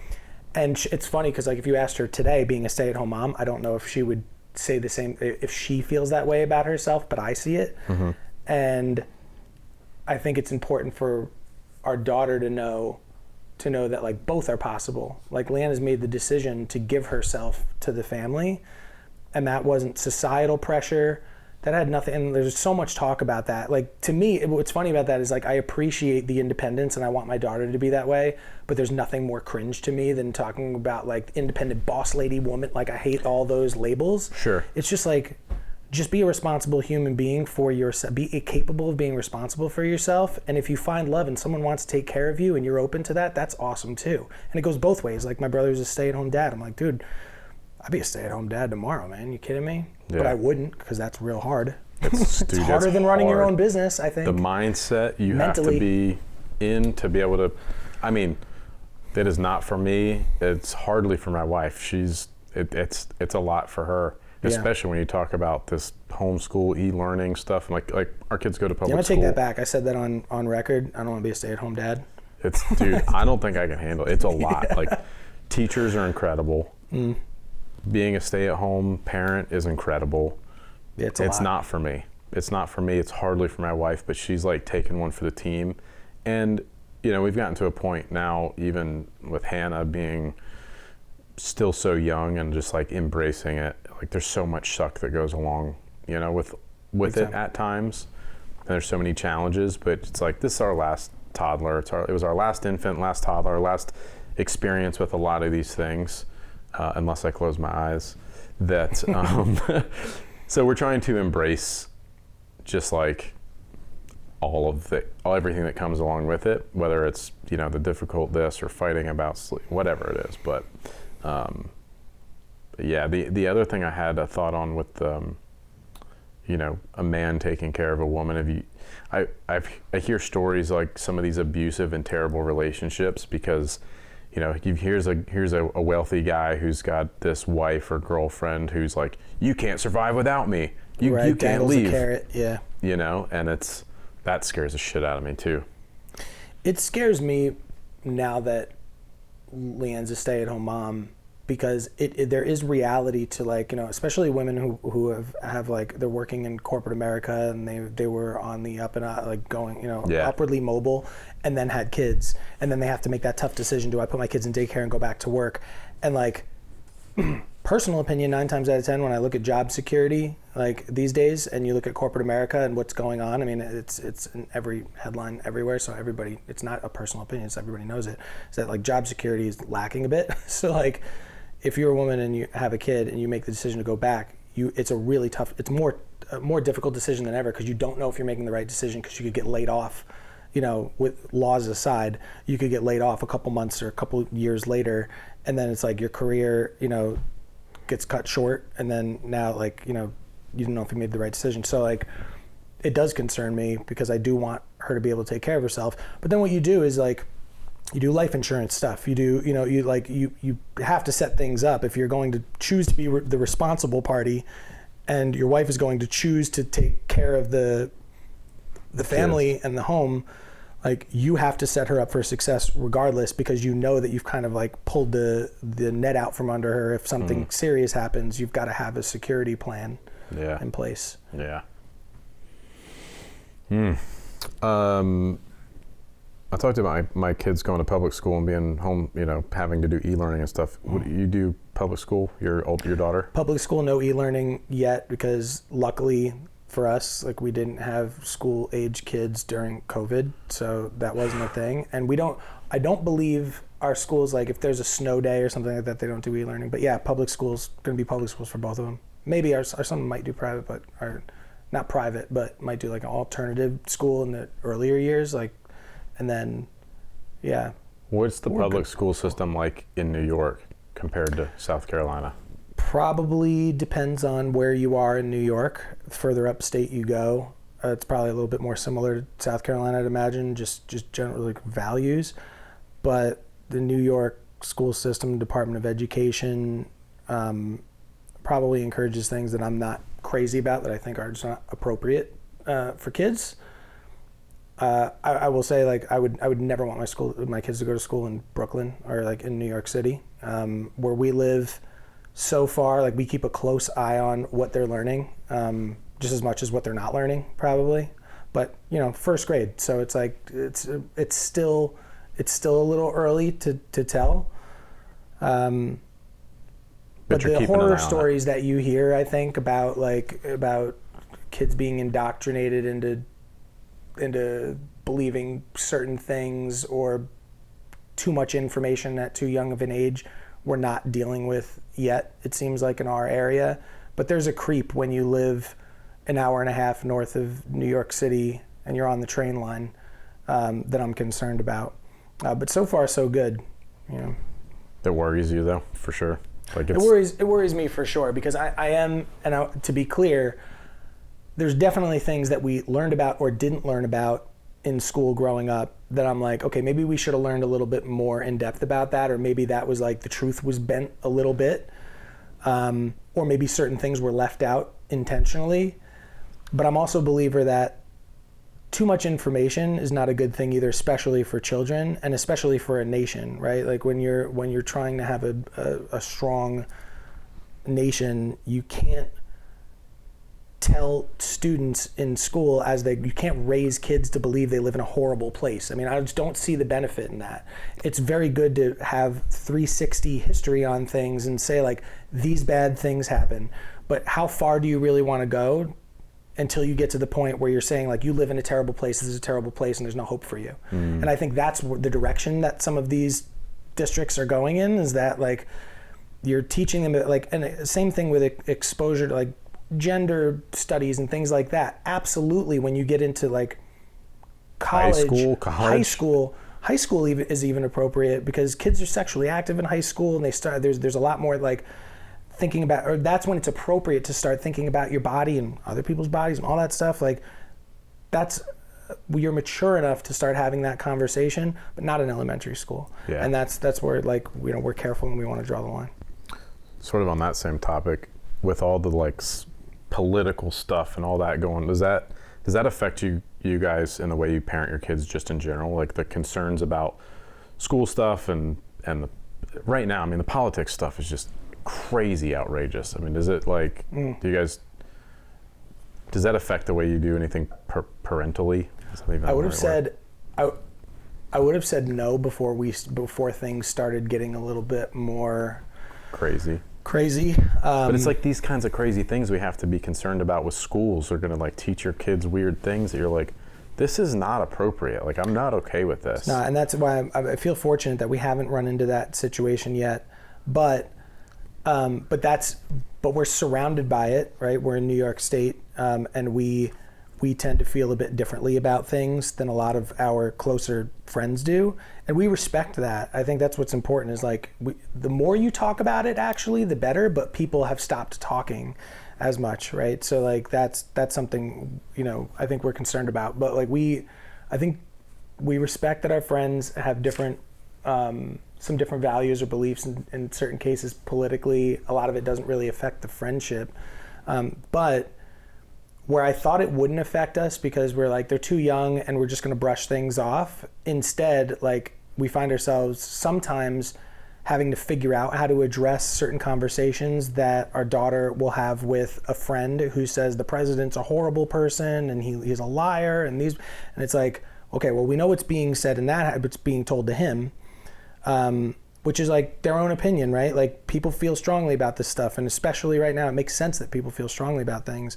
But how do we, so it's not our job to tell our daughter that like that family's wrong, right? Because that confuses her. Instead, we have to be really nuanced in the way that we approach it. We're also not going to sit down with her and talk about politics. She's 6. She shouldn't be worried about it at all. She needs to be a kid. So she asks, you know, why is the president a bad man? Like, why did you vote for him? It was literally a question that she had for us. And I said, people believe different things. And so if somebody told you that he's not a good person, like they believe that. And the truth is, bro, that there are a lot of people that do bad things and also do good things, or say bad things and then regret them or don't regret. Like, so it's complicated, and grown-ups are very complicated people, more so than kids. And like, even just saying that kind of helps her go like, okay, maybe there's some things I don't understand, and just like, you end it. You don't keep talking about it. Yeah. The last thing you do is try to explain it. Yeah. So it does affect in that we have to dance around it all the time, where I think you didn't used to have to do that. But so far, we haven't had to like have sit downs and conversations about things. And some people find that important with their young children. We just don't want, that's not something she needs in her life. Like, you focus on other stuff. Yeah, I remember going through a period of time with our oldest daughter where she wanted to have sleepovers and stuff at her friends' houses, which we were totally, yeah, cool, whatever. Yeah, we don't do that. That's a whole, yeah. Well, but it wasn't so much that kind of stuff, but it was more that those kids had older siblings That's always the problem. that were talking about things, or whatever the case was. It's like now they're coming home with this thing that's being said, and I'm like, fuck. Yeah. Now I have to explain it. It's like, every kid gets exposed to different things in the world at different times, and then there's other parents that just don't have a filter, and they're just spouting off whatever it is, whether it's something about politics or their ex-husband or this person or that, and they're just like blah blah blah blah blah blah. It's like, hey lady, there's like a whole bunch of kids around. Right. It's not something we need to talk about right now. Right. Inappropriate. Or whatever it is, right? So yeah, it's pretty wild. I have 2 questions here that it doesn't matter how in which order I ask them, so I'm just gonna ask. But the screen time is such a controversial topic, and I'm curious from your perspective as a creative who uses so many digital tools and benefits from it so much, how you guys manage or regulate screen time, whether you do or don't, and your thoughts on exposing them to that sort of stuff earlier. Yeah. I don't buy into the idea that you should let your kids have unlimited screen time because it educates them on how to use the iPad or the phone or the computer because everybody else is doing it, and therefore you should know how to do it. Kids are pretty freaking smart. My 3-year-old knows his way around an iPhone and hardly ever spends time on an iPhone. It's pretty intuitive. Kids pick up on things faster than adults. So that learning curve is not very big for kids. So I don't worry about that. I don't buy into it.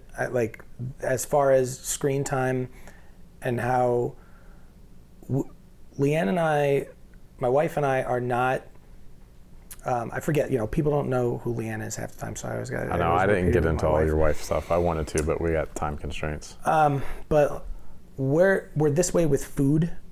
We're this way with the screen. It's like when you make a big deal about something, it perks kids' ears up, right? And they get in. They're like, why are they making a big deal about it, right? But if you don't make a big deal about things, then they don't gravitate to it, sweets, things like that, right? So it's the same thing with the screen time. I don't even think the kids have ever heard us refer to it as screen time, and we're not like, well, you can, and we don't dangle it as a carrot. Well, you can use this if you do this, or you can't use this until you do this. There's none of that. It's like we're in the car and we're on a long trip. What else are you going to do? Yes, sure, you can stare out the window, but we have this tool, you can keep yourself entertained. I'm not going to keep it from you because, well, when I was a kid, I listened to a Walkman. Well, they don't have those anymore. So we'll do the iPad in the car. Our daughter gets sick when she uses the iPad in the car. She gets dizzy, which is awesome. And I'm like, yeah, see, that iPad makes you dizzy, man. You don't want to be using that. But it's all educational. So anything that they ever use on the screen, they get there's really 2 times that we even hand them a screen. And it's for our 3-year-old when we're at a restaurant, our 6-year-old doesn't. She might look over his shoulder, but it's really for him because if you ever bring a 3-year-old to a nice restaurant, because we deserve to eat out too, man. I'm not going to stay at home for 6 years waiting for my kid to get old enough. We have that benefit of the screen, and I used to judge people for that too. I used to be like, oh man, you got that screen kid at the restaurant. Talk at the table. It's a 3-year-old's not going to sit there and have a conversation with you at the maybe some people have that figured out. My 3-year-old's not that kid. Just let him play, but it's got to be educational. It's he's learning stuff. my son can read, and he's 3. That's crazy. Some of that's I'm not going to credit all of that to the iPhone, but I will say that's a very it's a very helpful tool to have in those situations and in the car, and that's really when that comes out. But we don't highly regulate it. We just make sure that whatever content they're watching, no YouTube. I'm pretty specific about that just because I think that the algorithm steers them in directions of just mindless stuff that I don't want them watching, of kids unwrapping 1,000 toys and then breaking them to see what happens. I'm I don't want my kid watching that. But science. Yeah. Yeah, science. Yeah. Yeah, I wish I regulated it more and was more, but we've just had such crazy circumstances these last few years with Kendall, and living in the hospital. She's you're sitting in a hospital bed for weeks at a time, getting chemo and all this kind of stuff. It's here's your eye. I don't. It's that or Jerry Springer, because the only place where they still play Jerry Springer is Are you going to deprive your kid that's going through cancer treatments of the iPad? Entertainment? No, whatever you want. You know what I mean? 100%. But then there's this on the flip side. Hannah, who's 3, was then at grandma's and this and that. And it was like, sometimes that was just the easy button that we needed to like get through the crazy life we were living. So it's like, that's the important thing, right? You don't villainize it and say like everything about it is bad and you can never use it. Yeah. And I think you also don't turn anything in life into a dangling carrot, unless whatever you're dangling is like success, like, or, you know, an incentive to get them to do something really great, that, and the incentive whenever they get it is also healthy for them. Yeah. You give me your thoughts on this example. I'm curious to know what you think. So Kendall wants to have some friends sleeping over this weekend. I've been for weeks telling her to clean her room, right? So I'm like, they can come sleep over this weekend, but you got to clean your room first. You know what I mean? Which I think is like, I'm dangling that as a carrot, but it's also, you've been told a million times to clean your room, and you can do this thing if. Right. I think that's totally fine, right? I think. Or do you? Yeah, no, I think it's fine. It's funny because, I mean, it's always Rowan's got the messiest room ever, all the time. The girls. And I don't think I think I've only witnessed her maybe twice clean it on her own, because I think she got to the point where she was like, yo, this is like bad. Yeah, I'm uncomfortable in here. But like, I think, and Rowan has a super messy desk at school too. And her teacher says the desk fairy is gonna come and you need to like clean your desk. And I'm like, oh, that's good. I'm gonna use like the room fairy.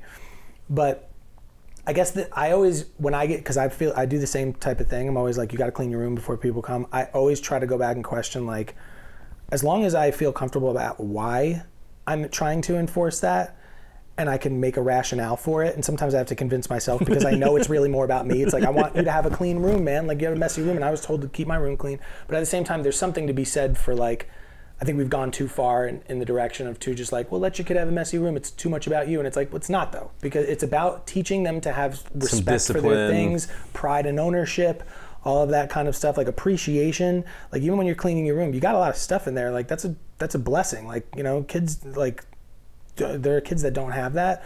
So like, just spend some time in there, you know, like, and keep your space neat, because it's about respecting yourself. It's not even about, I don't care if your room's messy. It's out of sight, out of mind. For me, it's your room. I mean, like, that's your space. You want to paint on the wall.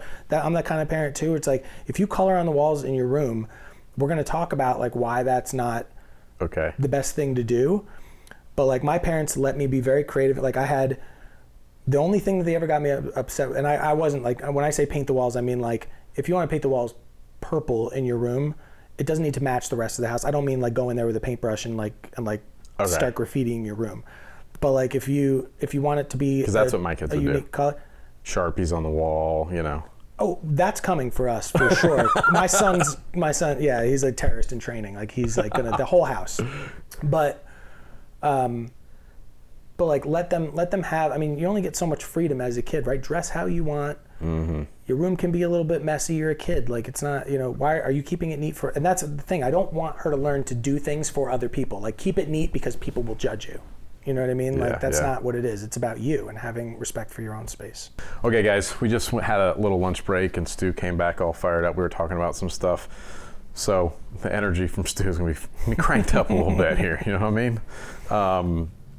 But we were just talking about screen time and all that kind of stuff. And one of the other things as it relates to sort of the social pressures of how other people view things, and politics, and just like these social, economic, maybe it's not economic, social, political climate, and your views on how that affects your parenting, or you know what I mean? Like, where other people judge you for what you do or don't do, or any of that kind of stuff that like you have an opinion on or feelings about.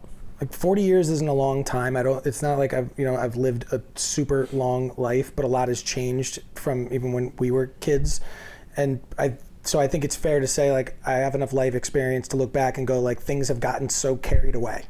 Like, instead of allowing people to have their opinions and gravitating to variety and having, you know, more diversity in your life as just a natural thing that makes you a happy and well-rounded human, it's become the opposite of that, where we talk about so much like diversity, equity, and inclusion, and then we're like, almost like it's a bad thing, but it's like, well, the intent, depending on who you are, right? You're talking about like it's a great thing, like diversity, equity, and inclusion is like celebrated by, and right now, right? It's being talked about like it's a bad thing, but exactly. when it's being celebrated, it's not actually because everybody's gravitating towards their own kind, you know, like the way, like people that think the exact same way that they do. And it's the complete opposite of that, diversity, equity, inclusion, just to like surround yourself with like-minded people who think the same and act the same and all of that. And to me, that's like, that has a huge effect on the family dynamic and how people are raising their kids and what you're showing your kids and like how the example that you're setting is that what you're going to surround yourself by like-minded people who all say the same thing and your kid's going to end up doing the exact same thing. It's not diverse. It's like what we were talking about before, right? Where like you tried ballet, you did this, you did that. Like you had such a diverse childhood in that sense. And in a completely unintentional. Yeah, but right? now you got to like see and taste and understand a bunch of these different things. And it's really unfortunate that the whole DEI, like woke culture thing is, it's like they've taken something that the sentiment of diversity, equity, and inclusion is, the sentiment is good. That's where I was going to go with that too. I agree.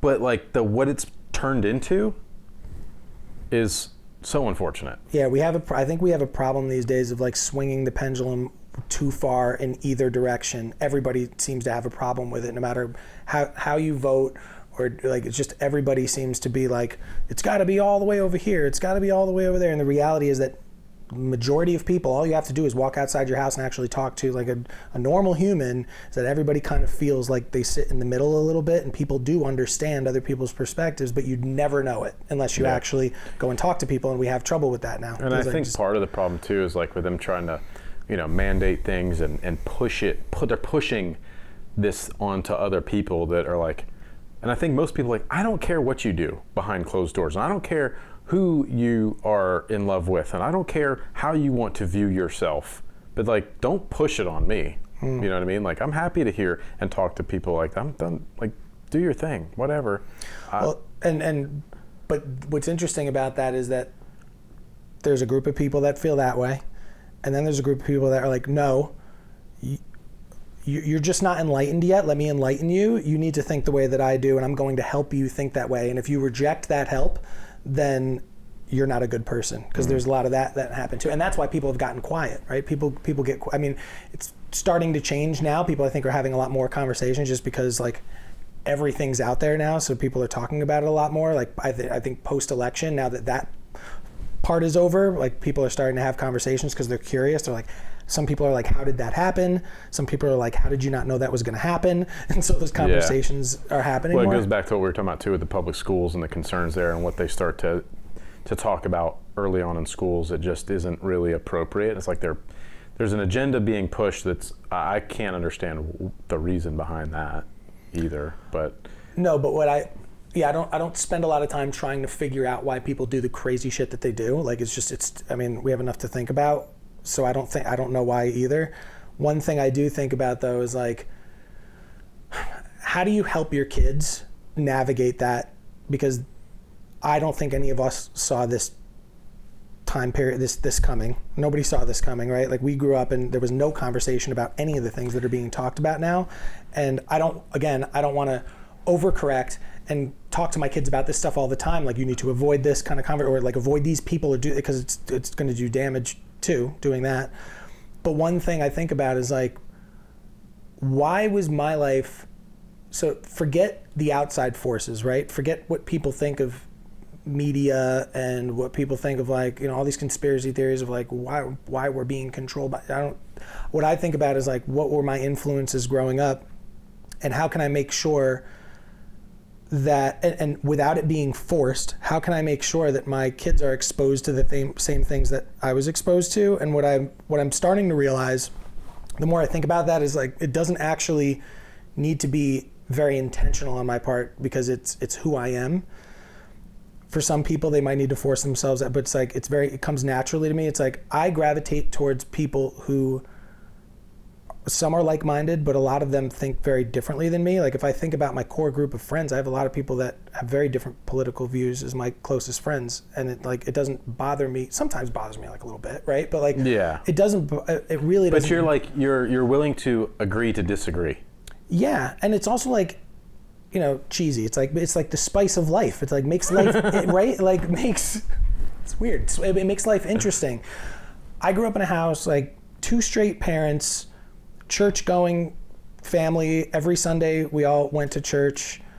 You know, white middle class family, right leaning politically, and had tons, a lot of our family friends. We had gay friends, all different races. My friends being in New York, right? A lot of like Black and Puerto Rican and Indian friends, like my closest groups of friends, like when I was younger. I mean, my parents have a couple that they're friends with that are members of the Church of Satan. I don't even know what that means, right? It's like, I don't even like, is that a real thing maybe? But like, because I watched that, and it was never talked about. It was just like these people came and went, friends of ours, like they'd come over after church for coffee. They'd come over for Thanksgiving. We have like open house at Thanksgiving. Just anybody who didn't have a place to go was there. Or, I mean, they did have a place to go and they chose our family's home. Knowing this, my parents weren't closet about how they voted or their beliefs or anything, but they also made it a point not to like talk about it all the time to bring down the mood because they knew a bunch of people thought differently than them. Mm-hmm. They still have all of those friends, and like it just never was a thing in our house, and it was perfectly fine. And whenever it came up, because it does come up when like kids have questions about certain things, my dad, the way that my dad used to say it was, these people believe this. Yes, that's like a thing some people believe. He would phrase it as, and this is what we believe. He never said we as in like us as a family. It was just like, and this is what we believe. And it was more like me and mom, I think, is how I took it growing up. Mm. But what I realized is that was like, it's like the pack mentality idea of like separating what goes on over here versus what's going on right here. And you get to choose which one you kind of feel like a part of. And I really loved that idea of like, that was another way to create like a family dynamic of like, this is what we believe, this is what they believe, but never said, this is what you should believe, and never put that on any of us.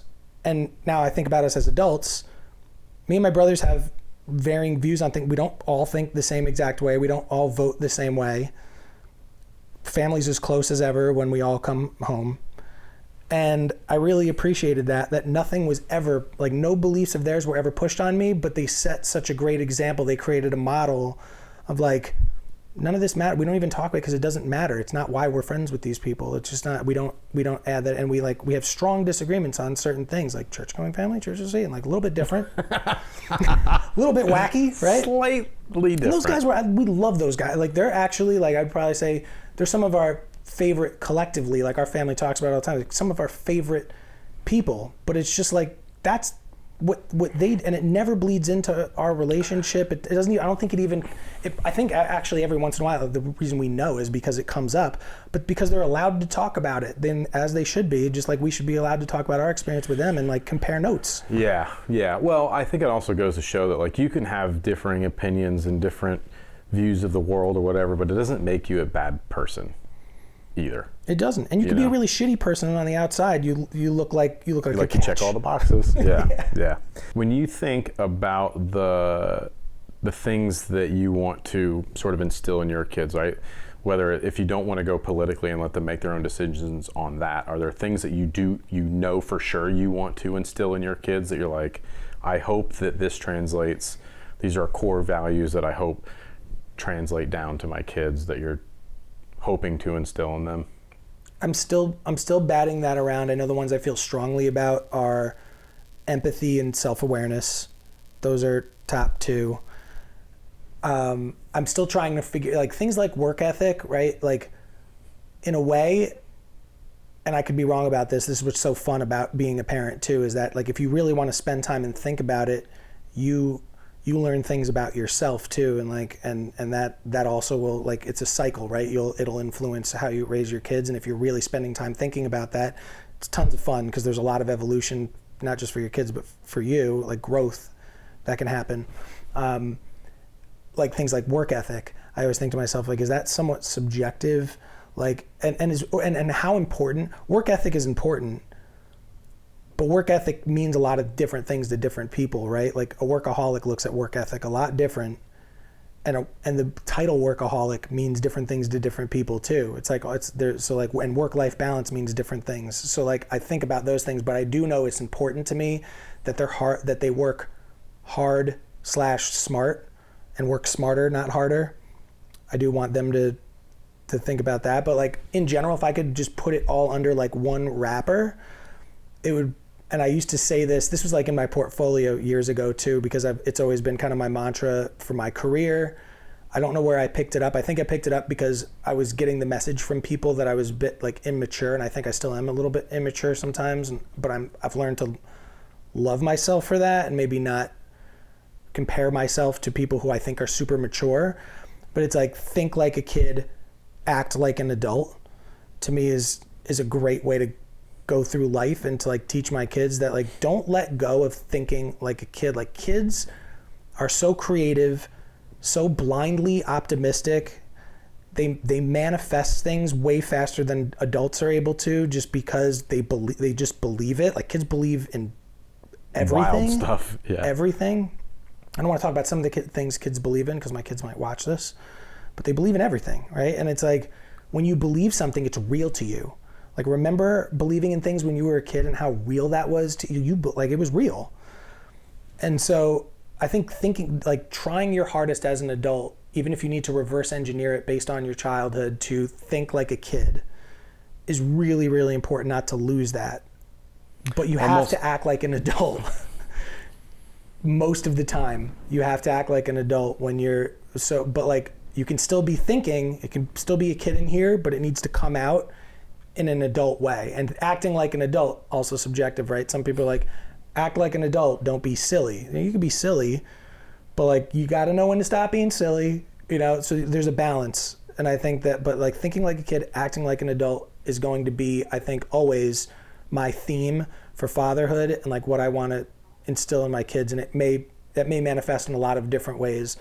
I think self-awareness and empathy are a way there, because kids are the most empathetic creatures on the planet when they're really little. And when I say kids, I mean little, because I have little kids. You get to be in like middle school, you're not very empathetic at all. You're very self-centered. You're very self-centered, and you want to show everybody that, But when you're little, like, 0 through 5 or something, right? Like, that's such a critical age. You're just like the most empathetic. You take everybody at what they tell you at face value, and you love everybody that loves you back, and you just don't, and that's like what a wonderful way to live. And then you learn things about the world and all that stuff, and that changes. And you're also a real, like an optimistic, blindly optimistic believer. And it's such a colorful life when you're little like that. I mean, and that's such a great thing about being a dad, is when you watch your kids light up over something that you're like, man, I've lost that spark to be that excited about. I wish I was that excited about spaghetti. Yeah. Nobody in my house is excited about spaghetti. But like I wish I was that excited about Wacky Wednesday, when I get to wear crazy clothes. It's like, I put on a crazy outfit, doesn't make me feel a certain way at all. But like, to a kid, it's like, whoa, I'm wearing, I got a silly hairstyle today. It's like, wouldn't it be awesome if you could just think like a kid?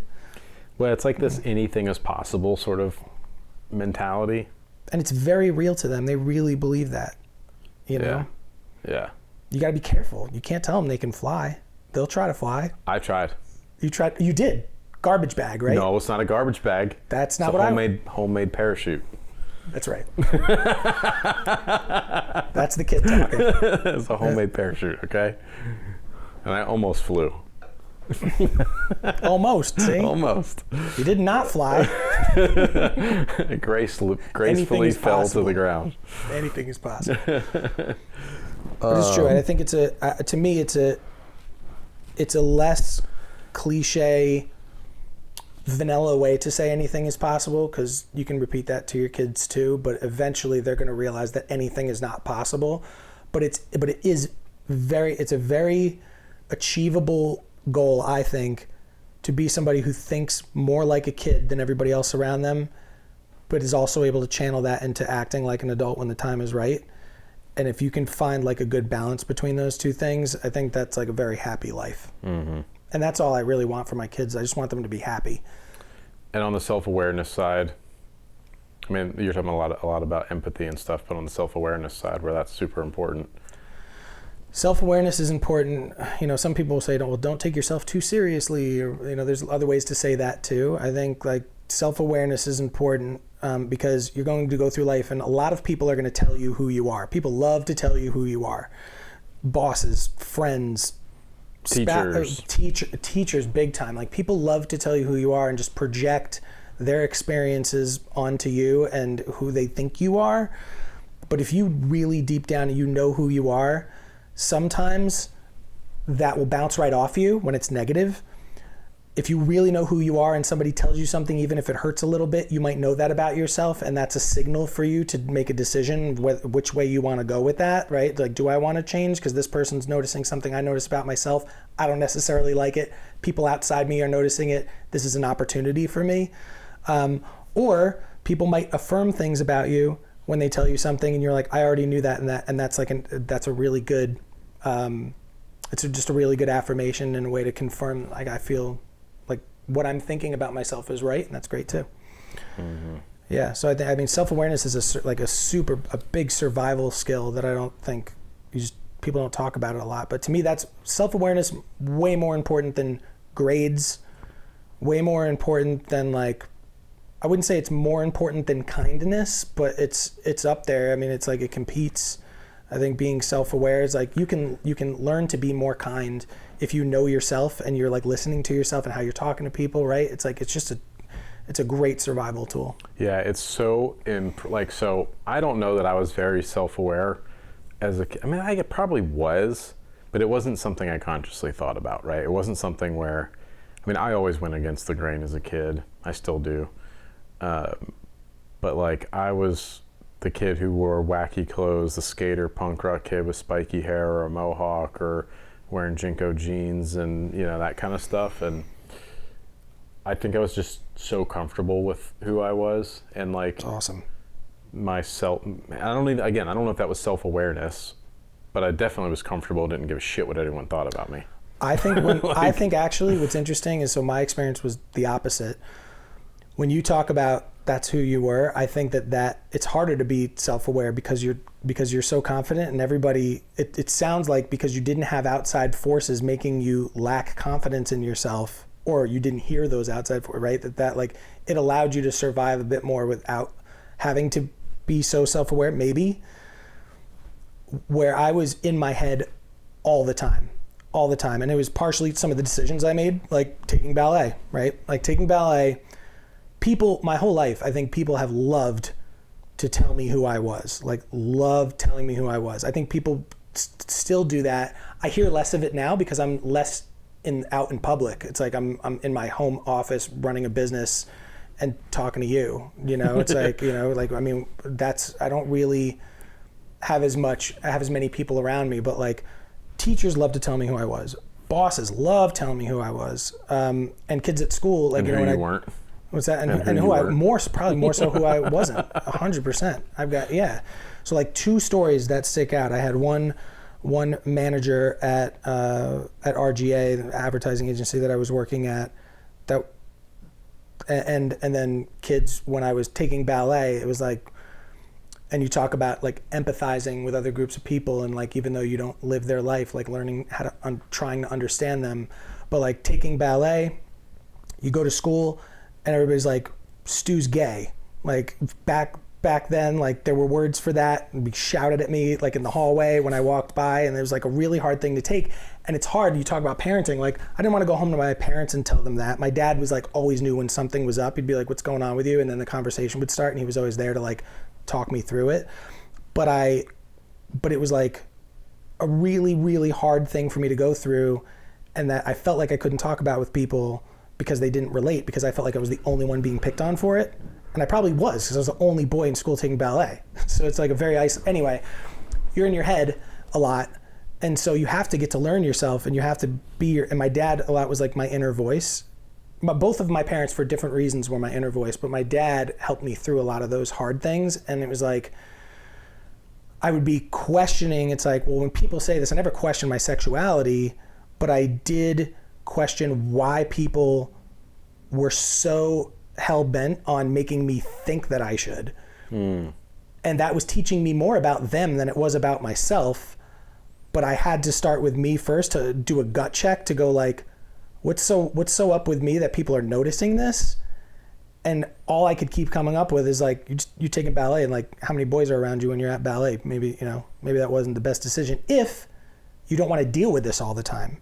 So you have to weigh out, Stu, who are you? Are you the person that's like, do you care so much about this that you're going to go all in on it and you don't care what anybody says?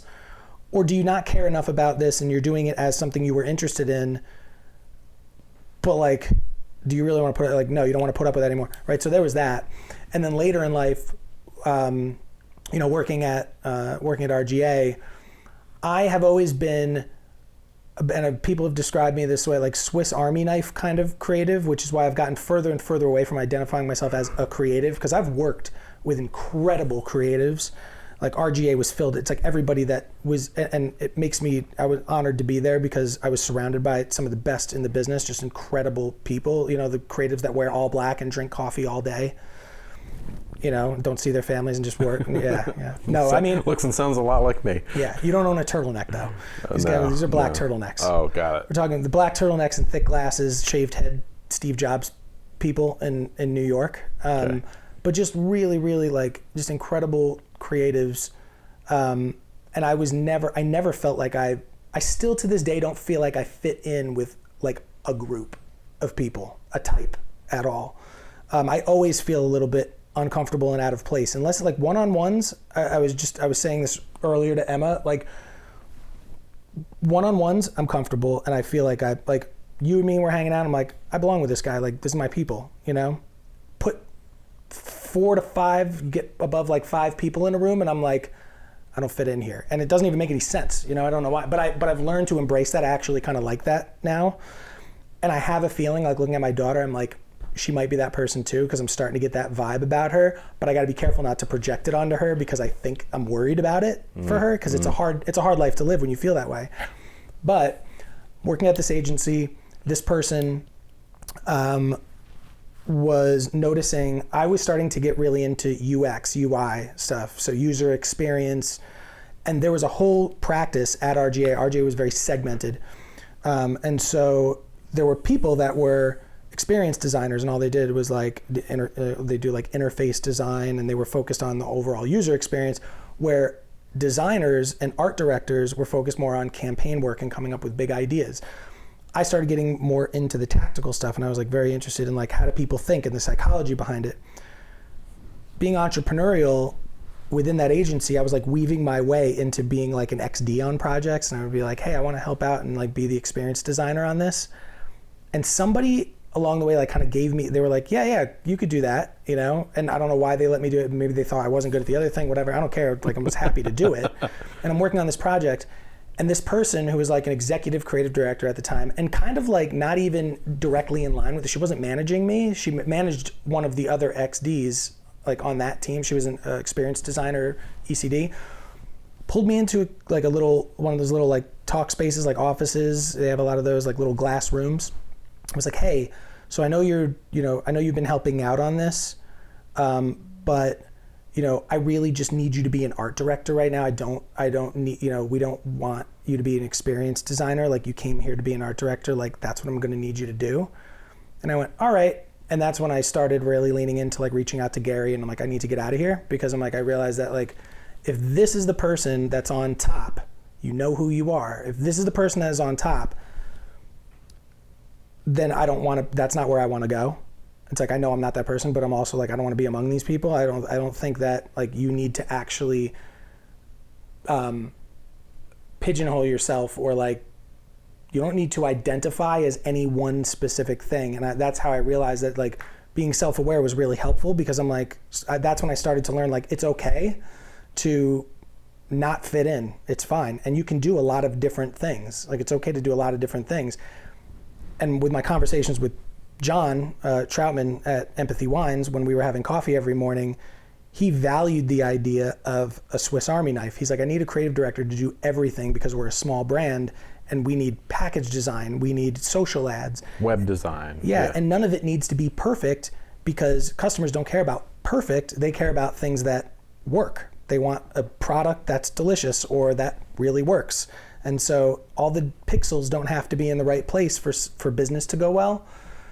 All that said, that self-awareness has been like a guiding light for me, and that's why I believe so strongly in it. The idea of going to empathy and like everything doesn't have to be perfect and all that kind of stuff. I'm curious, as somebody who I view, from my eyes, you like everything to be very perfect, So very funny. particular, even though I think you don't view yourself that way because you're like fired out, like get it really close. This last little 5% isn't going to matter. No one's going to notice it. But also balancing that like sort of perfection, because you are very particular about certain things, right? When we do projects or in the studio taking photos, like, let's move this a half inch over here, let's do this, let's turn this wheel, let's do, whatever. There's like these little details that you're like very aware of. Anyways, you're really particular about a lot of these things. But how does that translate into being a dad when like you've got kids and things are chaos and everything's out of place and the house is a mess? And is that like a total challenge for you? When we were talking, how we were talking about how it's being a parent is an opportunity for self-growth just as much as it is to grow a kid, right? To raise a kid, you're kind of like raising yourself a little bit too. Humility plays into that big time. Like to your point, like I am very particular about those things, but the minute I can sense that like you don't find it important as the person who owns the business, I'm not going to continue to dig and dig and dig because it needs to be right for me. It's like I'm one person, and I feel strongly about, I'm like very opinionated. I feel very strong about a lot of things outside of creative too. I feel very strongly about a lot of things, but I have the humility to let things go when I realize that they're not moving the needle for the need at the time. Have you always been like that? I was trained professionally. I was trained not to be like that. I faked it, I think, at parts in my career. But no, I don't think always like that. I think that I've made it appear like that for people who wanted to see that when I was trying to climb the ladder at agencies, to make it seem like I was the particular guy. But it's like the reality is I always knew it didn't matter nearly as much as like whatever the actual objective of the project was, or and to go back to like with kids, when we had our daughter, our first child, our home, like I'm not a clean person, but I'm very neat. I like things being in their place, right? A place for everything and everything in its place. That's me. I have a very tough time. I get this from my mother. I have a very tough time having a piece of furniture one place and having it moved. That room, not moved like shifted. I mean like rearranged. Rearranging a room or putting something on the countertop that doesn't belong there when it belongs over there under my skin.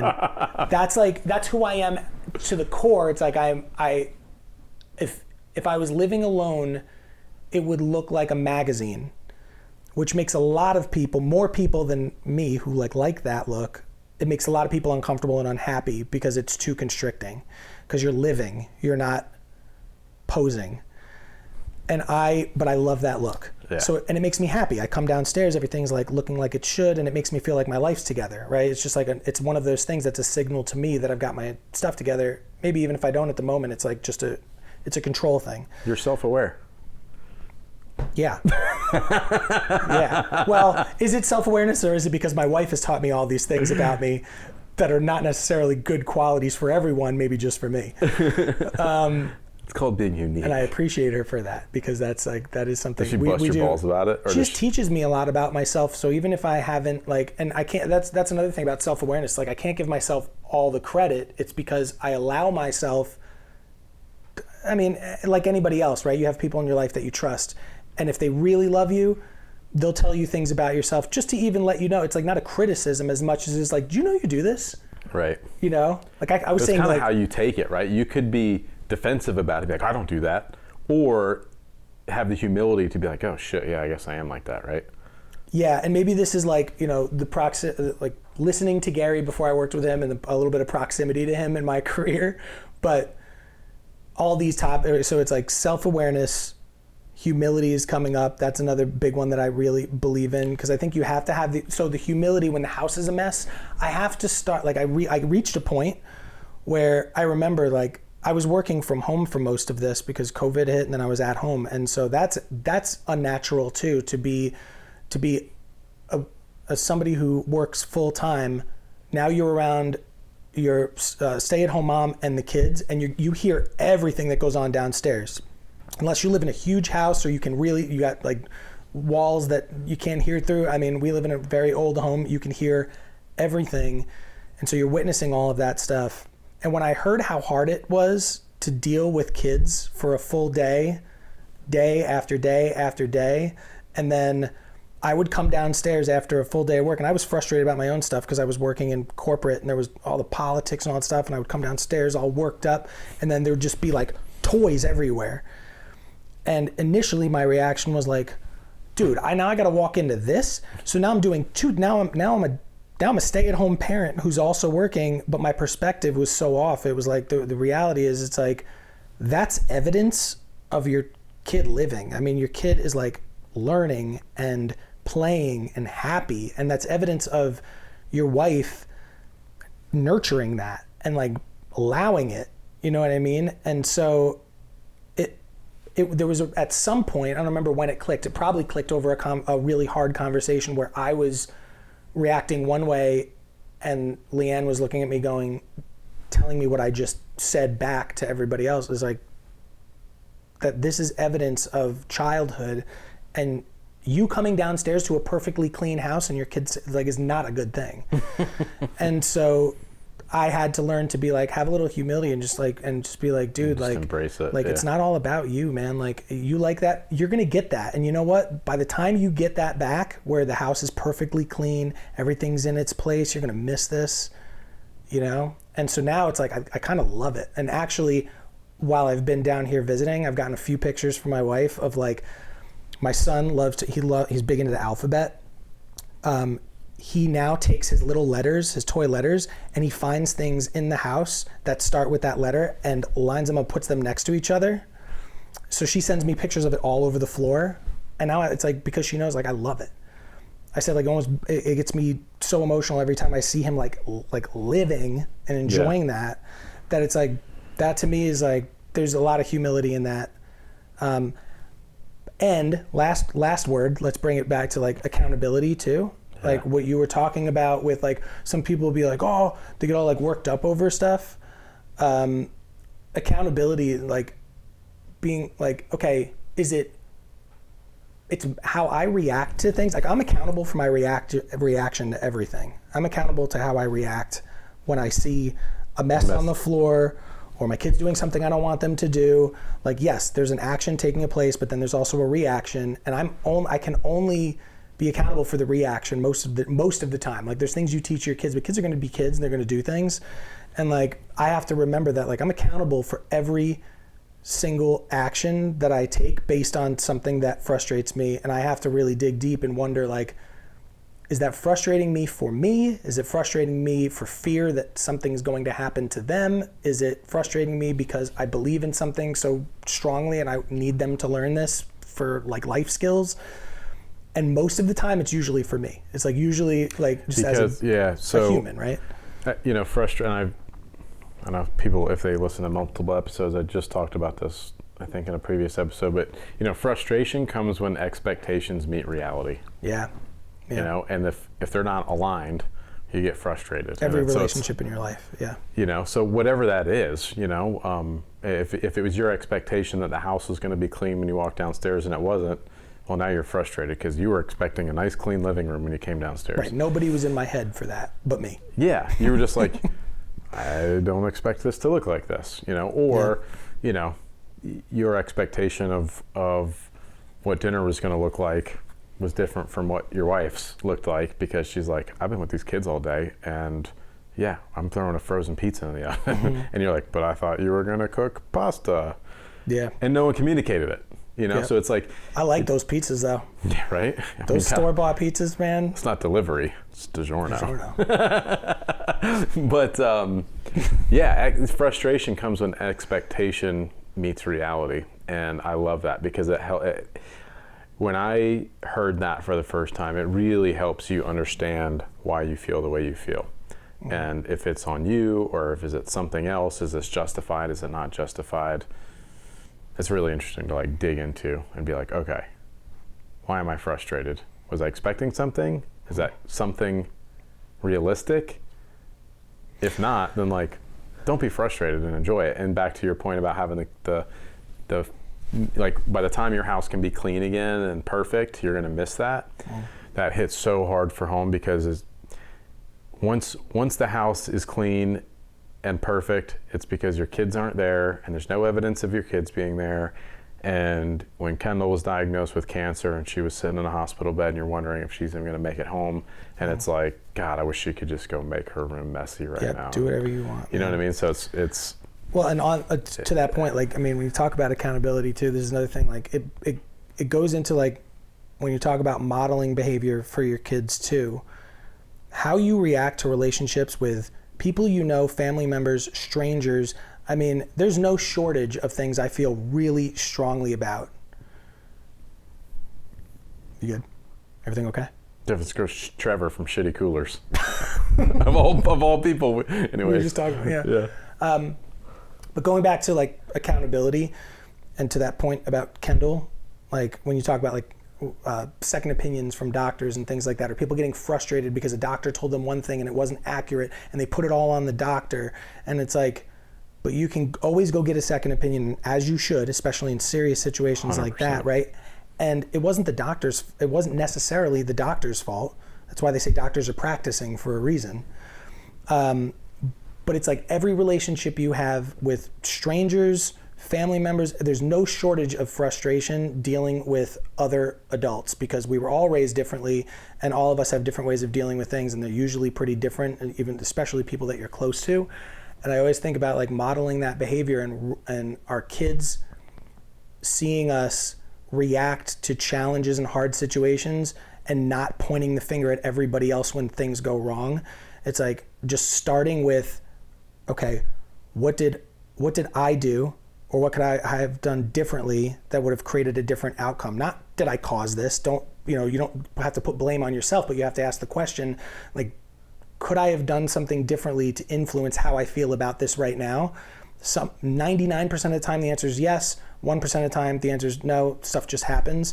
But like, you can't. And then how are you going to deal with it? And how are you going to deal with it? And I mean, even right now with Rowan at 6 years old, when she comes home and tells me like, well, so-and-so said this.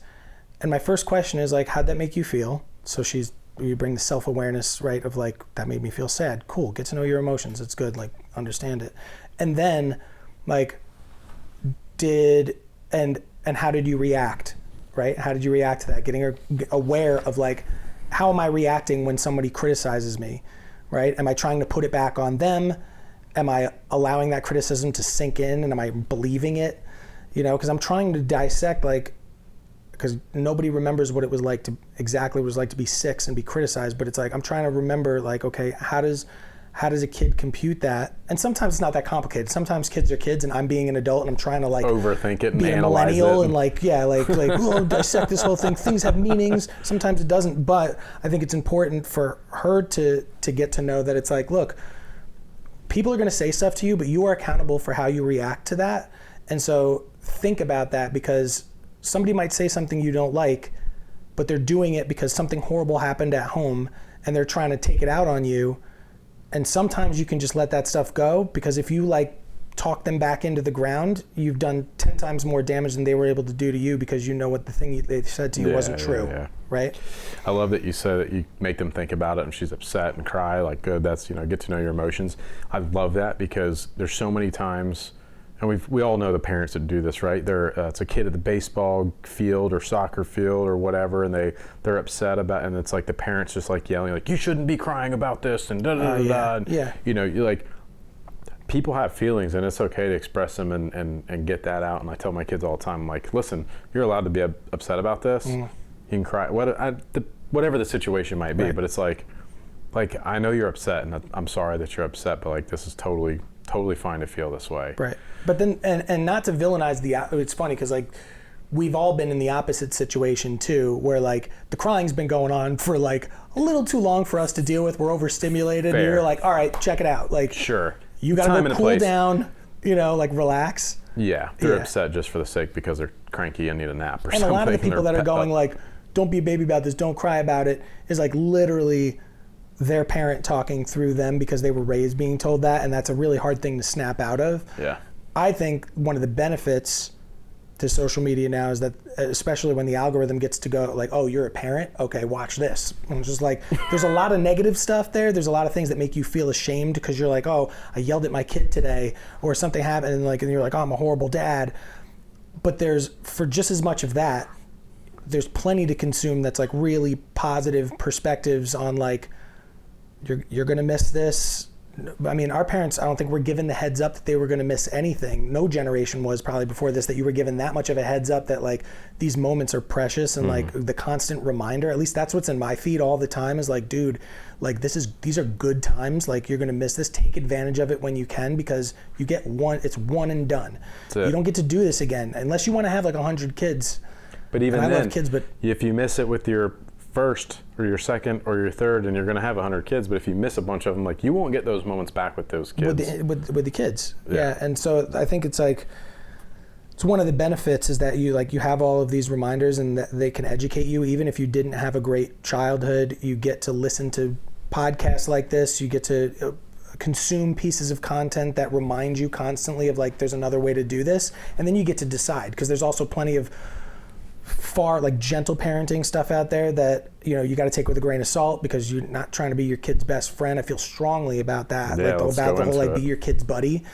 It's like, yes, of course, like when your kids get older, you want them coming back for the holidays with their kids. You want to pal around with them. You want to talk to them like adult to adult, you know, and even that stage of life is super hard, because like your job as a parent is over in a lot of ways the way that you thought it was going to be. And so you have to, like, I talked to my dad about this, because there's like, you have to readjust. You have to go like, my kid comes to me for advice, but it's not the same advice they used to, and some advice they don't want anymore. And like the way I was parenting, like I have to parent differently now and be a listener and a friend at that age. But like when they're kids and you're trying to be their buddy and you're doing things to appease them because you're worried that they're not going to want to be your friend, like that's dangerous, like slippery slope stuff. Yeah, I think there's a time and a place for it.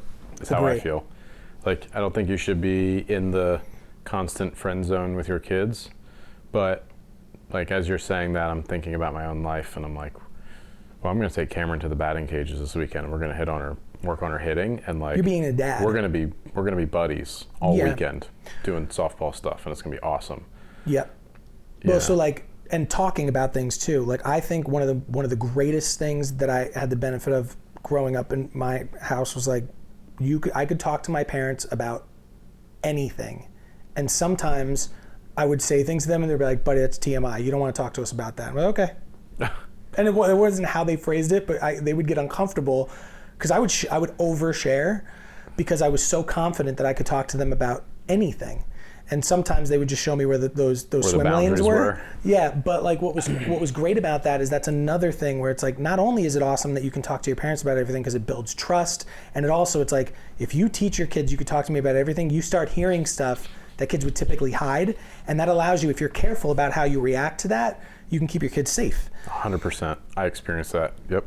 And it's also an awesome leadership, like lead by example thing too, because your kids are going to gravitate towards other people that they can talk to about anything without being judged. And so the people they surround themselves with are free thinkers and people who are comfortable with having uncomfortable conversations, and that's who you want your kids surrounded by. You don't want your kids surrounded by people who like won't talk about certain topics because like they don't like it. I love that so much, and Cameron's friends are like that. I mean, I can talk about Cameron's friends and like how I've experienced those. I mean, she's almost 14, right? Mm-hmm. So it's like I can speak with enough confidence that like that model works really well because I'm experiencing it, versus theoretically, if I do this, this will happen. So speaking from experience, like it's so powerful because she will come and talk to me about anything. Even her friends will say things to me that I'm like, I would have never said that to my friend's parents, you know what I mean? But they feel comfortable enough because it's the way I react, or they also have that relationship with their, like some of Cameron's friends' parents are awesome. And like she's got the best little group of friends with parents who have great values, and they'll talk about whatever, and I can tell that they're comfortable at home about things because they'll say it to me even as like, almost like it's normal. Yeah. Where it's like, whoa, you're okay, cool. Right. And that makes me really happy because now I know that friend group has very open and honest conversations. Right, not a lot of secrets, not a lot of sneaking around. Secrets. Yeah. They'll come to me with stuff when they're sleepovers at our house, which is always like, I always wanted to have the house where all the friends came to. I do too. You know what I mean?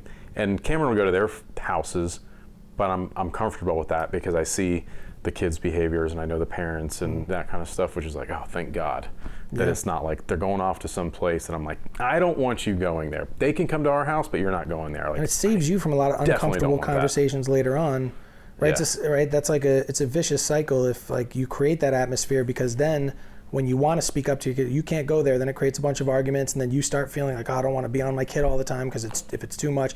So it's so much easier to just parent early on with this kind of set the example, because you make it easy. You make the job easier for yourself later down the road too, because your kid starts parenting themselves. It's like that's what you want, right? Yeah.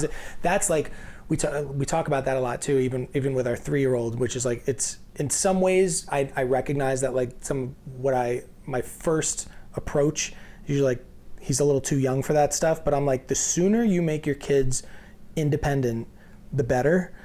And you just have to be careful with how you do it so you don't force things on them that are too adult or scare them too, like sleeping in a big kid bed and like telling them that it's like, it's this awesome thing. Look, you're in a big kid bed. This is awesome. And then they're like, but I'm scared. And it's like, instead of just being like, you're fine. It's like, instead of, you're fine. It's like, what are you scared of? Oh, I'm right here. I'm right in the other room. If you need me, I'm there in a flash. Like, you just let me know and I'll come running in there. And if they say they're scared again, you go in, you look around, you might. This is where creative Stu becomes a dad. And this is what's interesting to me. It's like, how you problem solve, because it's not if, it's how. Mm-hmm. And that's what's interesting to me about you is like being this creative, but also a parent, and how you address awkward or problematic or frustrating circumstances that you always have some slick creative solution for. I love that you think that, because I think and Leanne's, we're so close and we talk about, and that's another thing, like we talk about this stuff daily. There's always something, like we're always, and it's not I've heard that there's couples that do like proper sit downs, like once a week, they treat it like a business and they're like, okay, how's this going? And like, I'm not that type A. I can't carve out time to like sit down and talk about life. It just has to happen, and it happens it's very messy. Like it's very messy, and it's a roller coaster of emotions with us, like with my wife and I, and like how we parent. Like I like to think that most families are like that care. It's like it's messy and there's a lot of emotions involved, but it's being talked about all the time. When the kids aren't there, when they are there, whatever. But it's like we're trying to figure out how do we do the best job for these guys. Like we're really in it together on that stuff, and it's funny that you say that, because like I don't think it's ever slick. It's more like, dude, whatever I can do to just make this work, let me and not whatever I can do, like let me just make this easy on myself. Whatever I can do, and not easy on them either. It's not about making it easy, right? It's about being creative in like what's right for Rowan versus Sully those are going to be very different things as they grow up. And the creative side does come out, because I look at it as like this fun kind of like get to think like a kid, act like an adult, right? Put myself in their shoes.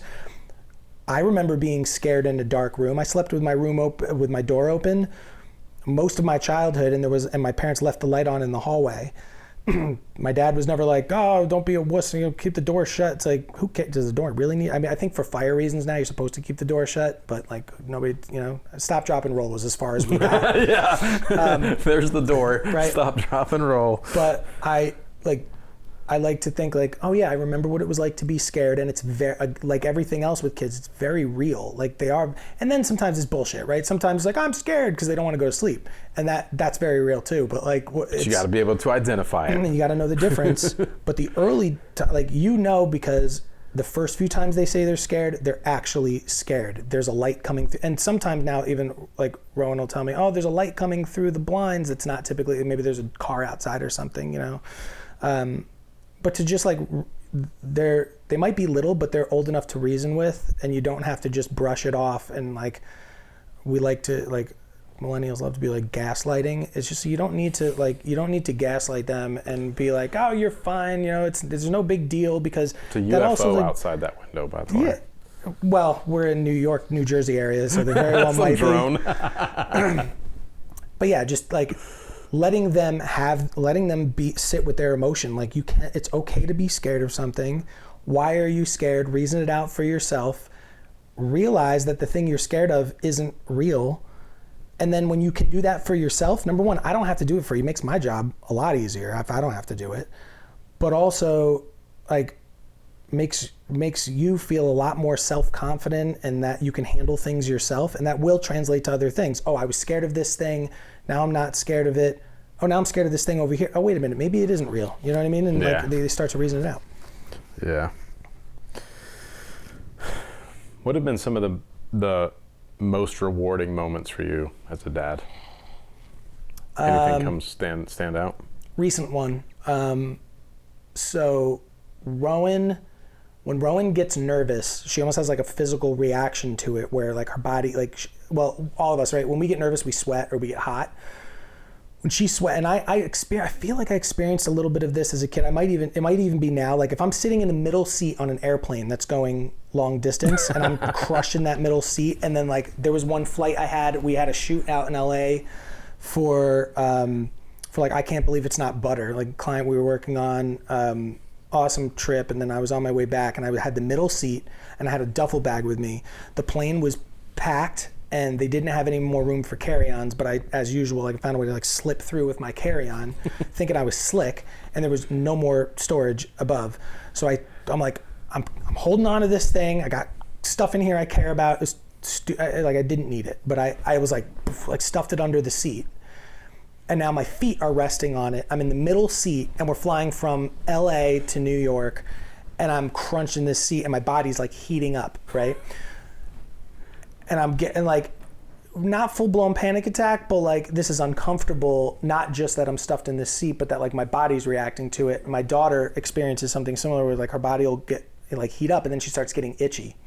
And as soon as she gets itchy, she starts getting like real worked up. She doesn't like it, you know. Oh, I'm itchy, so freaking out. So naturally we chose the sport. Well, we didn't choose the sport for her. We said, do you want to play ice hockey? Your friend's playing ice hockey. You just started ice skating and you love ice skating. This is a really fun sport. You should check this out. And Rowan's like, yeah. And then I'm ordering the gear, and I'm going, we chose the sport with the most gear that you could possibly put on your body. If you're a person who gets hot and itchy, let's put you in hockey gear. So we got all the stuff. She's never tried it on before. And it's the day of the first like practice or whatever. And I'm like, all right, we should probably try this stuff on. Another thing, like I'm creating this tense situation because I don't know if this stuff fits. Waited till the last minute, and now like I got to make sure, don't put this on your kid. This is on you, dude. Like, you waited hours before this practice to try this stuff on. She's not gonna like it. What I didn't anticipate, and I should have, is that we were trying this stuff on in her room, which has windows all the way around. It was the afternoon, the sun's coming in, the room's hotter than usual, and I'm putting on a bunch of hockey gear on her, and she's uncomfortable, she's not used to wearing it. Hockey's new, she's never done a team sport, she's nervous, she doesn't know if it's worse, like perfect storm, right, for this child. So when you talk about like always having the creative slick thing, it's like I see myself as this guy, the guy that does this. All the stupid stuff. Yeah, like real Chevy Chase level, like just like buffoonery. So I'm putting all this stuff on, and sure enough, I see her start going like itching the foot, and she's itching the elbow. Then she's like, Daddy, I feel a little bit itchy. And I'm like, all right. And I'm trying to just keep her cool instead of like, I don't know I still don't know how I would have kept this from devolving, but it just, everything was, she's in full gear, and now she's like losing her mind. It's escalated like full blown like tantrum to the point where I'm like, Leanne comes up and she's like, everything good? Like, you good? You guys, you need me to, like, because we'll tag team too. We'll be like, tag me in, because then it's like the overstimulated parent can remove themselves from the situation so that they don't start reacting. Yeah. But I was good because I was like, finally, right? It was a moment where things were at their peak and I was not reacting. I was just like, I was locked in, and I'm like, you can do this. You can do this. So I'm like, took off the gear. I said, and she didn't want me to take it off because she's like, I want to go to hockey. And I'm like, she was so in her head that she didn't even realize, like, we're not going to hockey right now, and you're not going to wear your gear in the car all the way to hockey, because she's never done it, right? So like, I was like, no, you're going to go to hockey. I'm like, we're going to cool you down real quick. Watch this. So instead of taking the gear off and insisting, I went downstairs, found like we have like little ice packs and stuff. Brought an ice pack upstairs, and I go, hold this for a second. So as she's holding it, it's cooling her hands down. Now she's focused on the hands. This was slick. I take it back. This was good. And this is when you said, like, why was I proud? Because like, I was happy about this moment. I feel like I did it. But like, slowly started taking the gear off while she's holding on this thing, and I'm talking like, does that feel cold? Yeah. I go, okay, now put it on your head. She put it on her head, and she's cooling down. And I go, all right, come here. I just gave her a hug, and it was like quiet, right? And she had finally, like, that brought her down a bit, and I gave her a hug. And I said, it's okay to be nervous. Because while she was freaking out, she's also talking about like, I don't think I'm the right person. I couldn't believe she said this, because I'm like, who said this to you? She's like, I don't think I'm the right person for this. Like, I'm too itchy, and nobody else is going to be dealing with these things. Like, the way she was talking, it was like very oddly adult, to where I'm like, did somebody tell you you're not the right person to play hockey? First of all, let me find them. Second of all, like, you don't need that as your inner voice. So like, not telling her that stuff. But I said, okay, so everybody gets itchy. Daddy gets itchy too.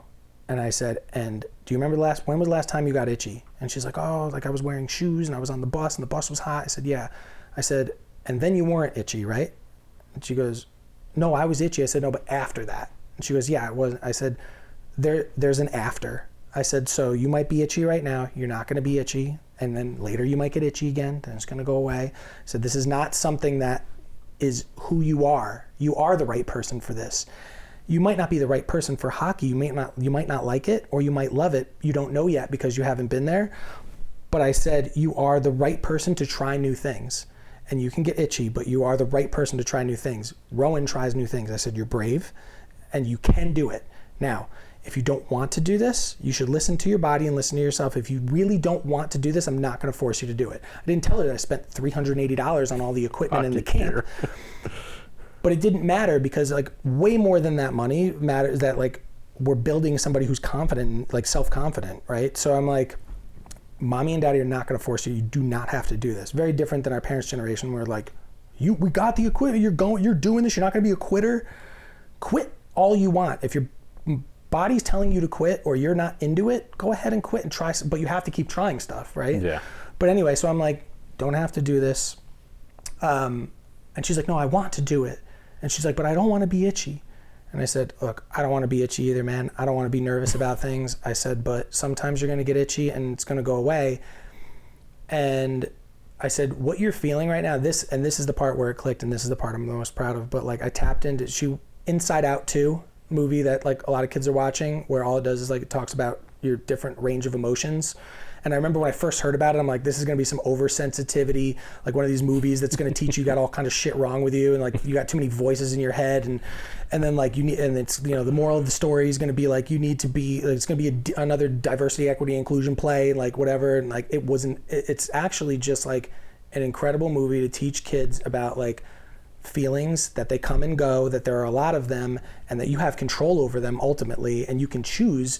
Do you want joy to be working the gears, or do you want anxiety to be working the gears? And I literally described it to her that way. And I said, you remember how there's anxiety and joy in Inside Out 2? She said, yeah. And then she starts telling me something about the movie. I don't know, because I only know it at kind of high level. So I'm like, yeah, I'm listening. I'm like really into it. You know, I don't know what she's talking about. I said, right now, anxiety is doing all the work. And anxiety is what makes you itchy.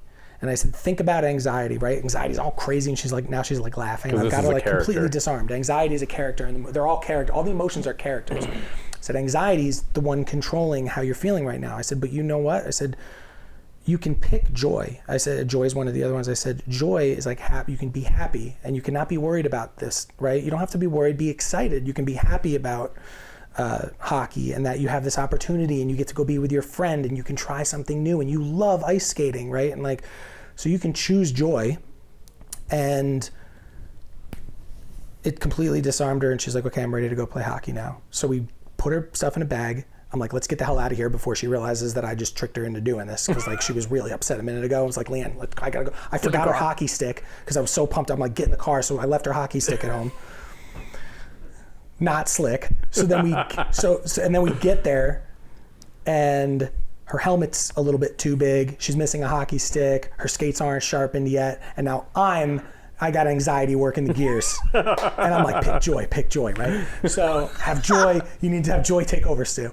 So, but Rowan doesn't know, right? And I'm not playing it off like, oh, fuck, I forgot her stick, right? So I say to the coach, I'm like, hey, so we're going to need a stick. You know, saying it like it's, and he's like, all right, because he knows. I mean, he deals with little kids all the time. He knows, like, you say one thing, it'll trigger them. So I'm like, we're going to need a stick. Skates aren't sharpened. We're getting them sharpened after this. And like, helmet's a little too big. We're good there. He goes, oh, you can adjust the helmet. I'm like, no, we're good. I'm like, let's avoid that episode. Just like messing with the head. So he's like, all right, locker room 8. I'll find your stick. I'll come by. So he found a stick. It was too big. Didn't matter because she didn't know. So she's out on the ice, and this is where I'll wrap this up. She's out on the ice, and I see her like touching at her helmet, and she skates over when it was a water break, and she goes, Daddy. I go, what? She goes, my nose was getting really itchy inside the helmet, but I couldn't reach it because she had like the cage on the front of the hockey helmet, but I couldn't reach it. And I was feeling anxiety. And then I said, no, I'm going to have Joy do this. And then Joy did it. And then I didn't have an itchy nose. And I was like, that's awesome. Yeah, that's you cool. know? So long story shorter than it could have been. I probably could have told that even longer, believe it or not. I was pretty proud of that because I'm like, that's self-awareness, understanding your emotions, like dealing with the problem yourself, right? You didn't come off the ice and go, my nose is itchy, Daddy, get the helmet off. You know what I mean? And I'm like, it could have easily been that because it was that earlier in the day. And you're talking a matter of like an hour and a half. She learned a life lesson that she's going to remember forever. Even if she doesn't remember that moment, it's in there. It's programmed. It'll be ingrained. It's programmed. Yeah, you know? So that was a big one. Yeah, that's cool, man. That's cool. I had an interesting experience yesterday or day before with Cameron. Are you getting that? You getting those beats? Yeah, probably, but okay, sorry. Whatever. That's all good. Okay.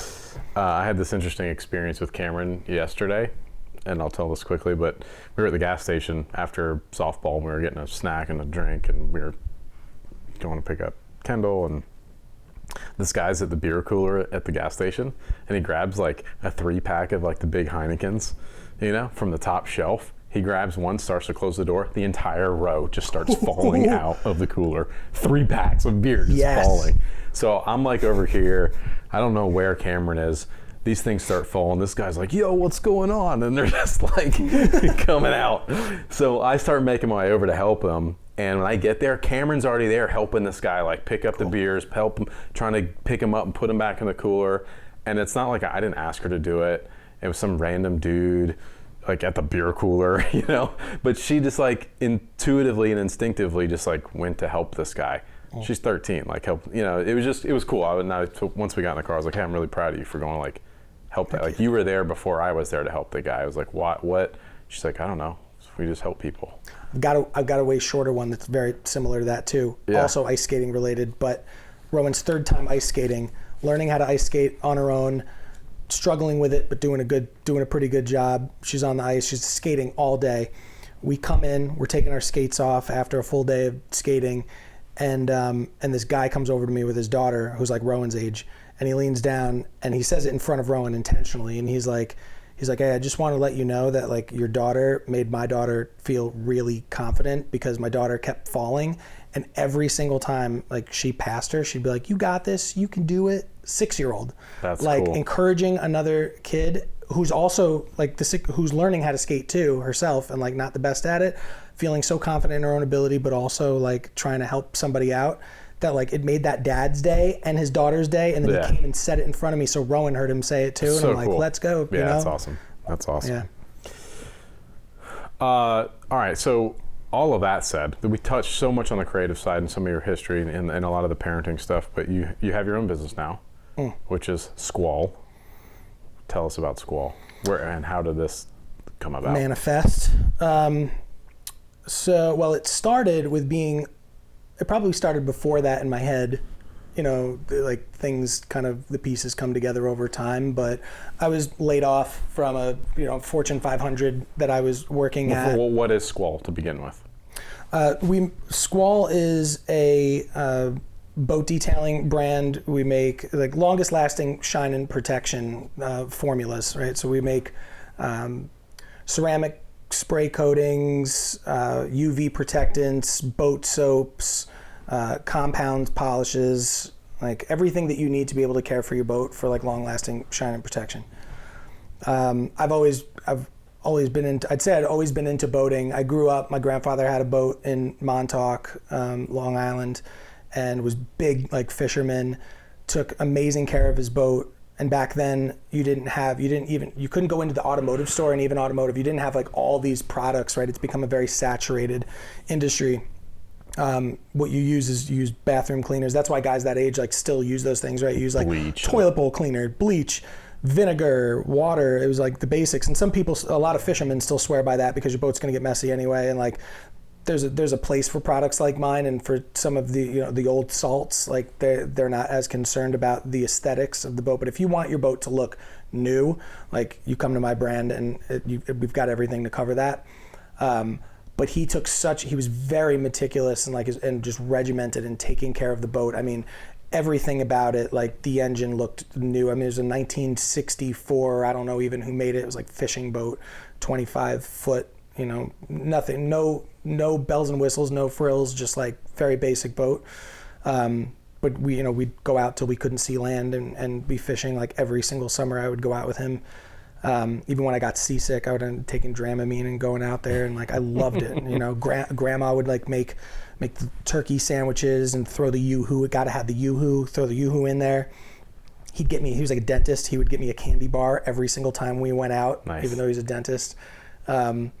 And it was like the smells and the sounds or lack of sound sometimes. It's just like, it just stayed with me forever. And it was like some of my favorite memories were out on that boat with him.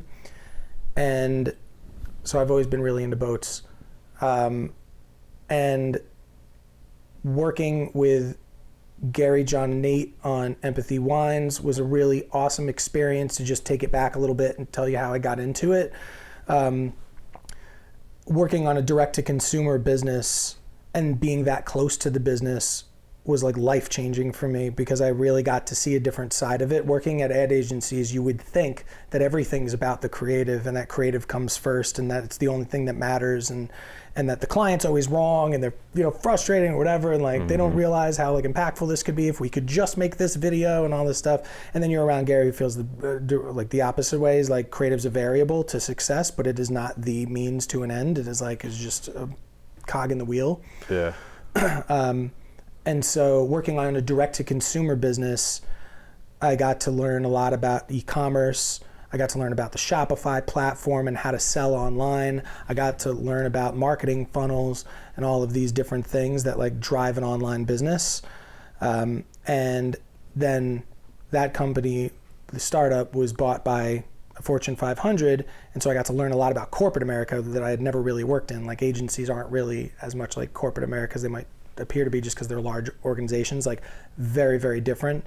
But I got to learn a lot about building a team. I had a very large team there. I got to learn about myself and the way that I manage, and a lot of things that I didn't know about myself, good and bad. And just, so I really got like a really intensive training for about like 3 to 4 years of how businesses are run and all the working parts of a business that you see go on behind the scenes. And then big round of layoffs after COVID. It was a public traded company, and I think they just thought that their projections for the year were like way higher than they should have been, and it was all falsely based on wine sales during COVID, which is not realistic, because like the reason why direct to consumer and wine sales were up is because people drink during times like COVID, and they also have to order from you at scale, and like when you can order online, and that's the only place. We were one of the only direct to consumer large organizations that was doing that. So things were going really well, and then they weren't. So they laid off a bunch of people. At that point, I knew what it was like to work in corporate America, and I never want to go back. I will never go back to working in a corporate environment again like that, ever.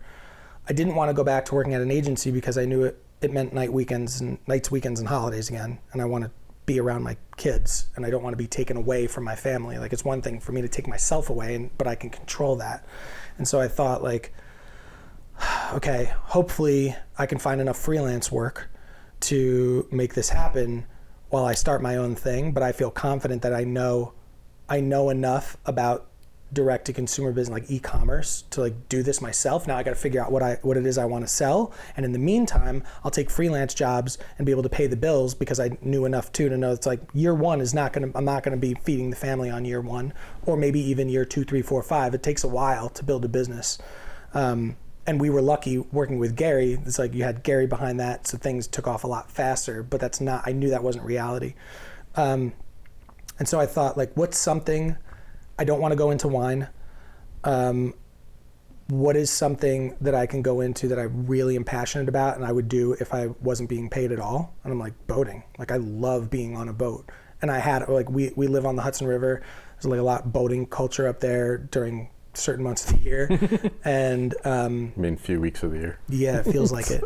And we had boats. I taught myself how to sail. Like, when we first moved into the neighborhood, I bought a sailboat, never had sailed a sailboat in my life, went out and figured it out, wasn't very good at it, realized I didn't love it, but was very proud that I figured out how to get the sails up, get the boat moving, tack, jibe, right? Like, learned how to do those things, learned a lot of the lingo, forgot a lot of the lingo afterwards because why do they, had motorboat, and I'm like, yeah, that's what I want to do. I just want to get back into boat. Like, I love doing this, and I could do it all the time. So then I started looking into, like, okay, well, what can I sell? Because I'm not like, I'm not going to sell courses or anything like that. I'm not an expert on a lot of those things, but I want a product to sell. And I started researching and looking into it. And I decided, like, I've always been very meticulous about how I keep my boat as well. And I love that about my grandfather. I think I got that from him when it came to, like, watching him, like, the pride and ownership and taking care of things. I'm like, I'm going to make boat detailing products. So that's how I decided to do that. And there's a lot more to that. But that's the gist. And then to keep the lights on while I do this, I was doing some work for Tactical Baby Gear, some work for Fight Soap, your other company, and I, being fortunate enough to know you and some other folks. Like, I had some small jobs in the beginning, and then really a really fortunate situation that you could take this out if you don't want to include it, but I think it's important that you receive credit for this, and it'll always be a big part of my story. But that I was able to work with you on an ongoing basis is like, I don't know anybody. I mean, I realize how rare that is. Like, I feel incredibly grateful and indebted to you, because you can't chase your dream fully like I am right now without some form of that. Mm-hmm. And I appreciate it. And like I said to you, like, the other day too, it's like, I know that can all go away in a moment, and that might be within your control or outside of your control. There's just, like, it's always possible. So it's like, I'm just incredibly grateful for that opportunity, because it's allowed me to chase my dream without going through some of the real deep, and I might still have that somewhere down the road because business is hard, but I know how much I'm avoiding by, like, not having to find job after job after job or go work at Starbucks, which I'm completely willing to do to make my dream happen. This is just like, it's like the biggest blessing. Well, I mean, you really earned your place there, right? Where, since 2017, when you and I first met at Vayner, when you were doing empathy stuff, you and I stayed in touch, not a lot, but a little bit through that time. And then you worked your way to Constellation with the acquisition. We still kept in touch, random messages here and there and that sort of thing. And I remember you being like, I'm really bored at work. This isn't fun. Like, can I just help you with some of your stuff, because, like, it's cool and I want something fun to work on. And then that turned into what it is now, but it's like you were always willing to do sort of some free work or help out, or hey, how can I be of value to you, and that sort of thing. And we've always had a very open dialogue on some of that stuff, where it's just like, hey, I'm here if you need me, let me know if you need something, like I love what you guys are doing, and if not, that's fine too, whatever, but I'm around. And it's worked out really well. I've learned so much from you as well, which is, I know what your intentions are, right, with your brand and that sort of thing, and that was open dialogue as well. It's like, you're going to help us with our creative needs and team and that sort of stuff, but vice versa, like I'm hoping I can help you with your business, and what can you learn from us, and what can you learn from that experience, and we talk about those things. So it's like we're learning from each other, we're benefiting from it together, and it's a win-win. Like, it's awesome. And I'm glad that feeling's mutual, and I want to bring it back to being a dad too, because I think like that's something. I talk a lot about my relationship with my father, but my mom played a huge role in. And my dad was really he was the entrepreneur, but my mom played a large role in that entrepreneurial spirit, in terms of like pivoting and finding the how, not if, like finding the way. Like my mom was a big how, not if. She lives like that. I mean, she's always been like, there's always a way. And I mentioned that earlier. But with this, like, I think that this manifested because I genuinely believed there was a way for me to go start my own business, and I always wanted to do it. And I think a lot of people stop at like, I don't have the money to do it. I don't have the time. Well, you don't have the money right now. You can find it. There's money everywhere. You know what I mean? Like, everything could fall apart tomorrow. I will figure it out. But like, and that's a really comforting feeling when you genuinely start to believe it. And like, I'm there at this point in my life, and like, I want my kids to witness that, because I witnessed it in my mom in a way where like she would just find ways to do things. Like, even with her career, like it wasn't that she was unhappy being a florist. I don't think. We never really talked about that, but like, I witnessed her go from working in a flower shop to managing one of the oldest opera theaters in America, and like just running it, and it's like, and I don't think that's she didn't just make that leap. Like, she worked her way a little bit too, but like, she just had an epiphany that she like wasn't happy doing what she was doing, or it wasn't fulfilling, or she just wanted a change in her life, and she gravitated towards theater. I don't know if anybody saw it coming, but like, she just made it happen. And I want my kids to witness that too. I want them to know this story is super important. I also want them to know it for the same reason I mentioned earlier, where it's like, there's people like you, where it's like, you might feel like, oh, I'm like kind of running out of avenues here, but like, I really want to go do this thing. And it's like, just remember that like, you can approach anybody and say like, hey, I really want to help you out. These are my intentions. This is what I want to do. But like, I have this value to offer, and like, while it's working, great. And if it doesn't work out, no hard feelings either, but I've got to give this a try. Would you be willing to like work together in this capacity? There are yeses. There are always yeses. You just have to go find them. And it's really important to like be an example for my kids. And like, Rowan sees like the products I work on and stuff. I'm in a very different place than you are, but I do feel really proud that like Rowan doesn't know. She's like, Daddy sells boat products, which is enough. It's just like, she knows that I sell things, and that's how we eat, and that's how we do things. And she also knows I show her all the creative work, because like, Daddy's an artist too, because she's like really into creative too. But it's also important for her to see that like, you don't only have to go like art, like being creative does not mean you have to be a creative. You just have to be creative. And I'm figuring out a way to do that and kind of scratch both issues. Like, I love doing the work that I'm doing for you, and I love creating and the business side of what I'm doing for myself. And I don't think I'll ever properly retire. Like, I'll probably always have something going on in the background, because it feeds me. Like, I really enjoy it.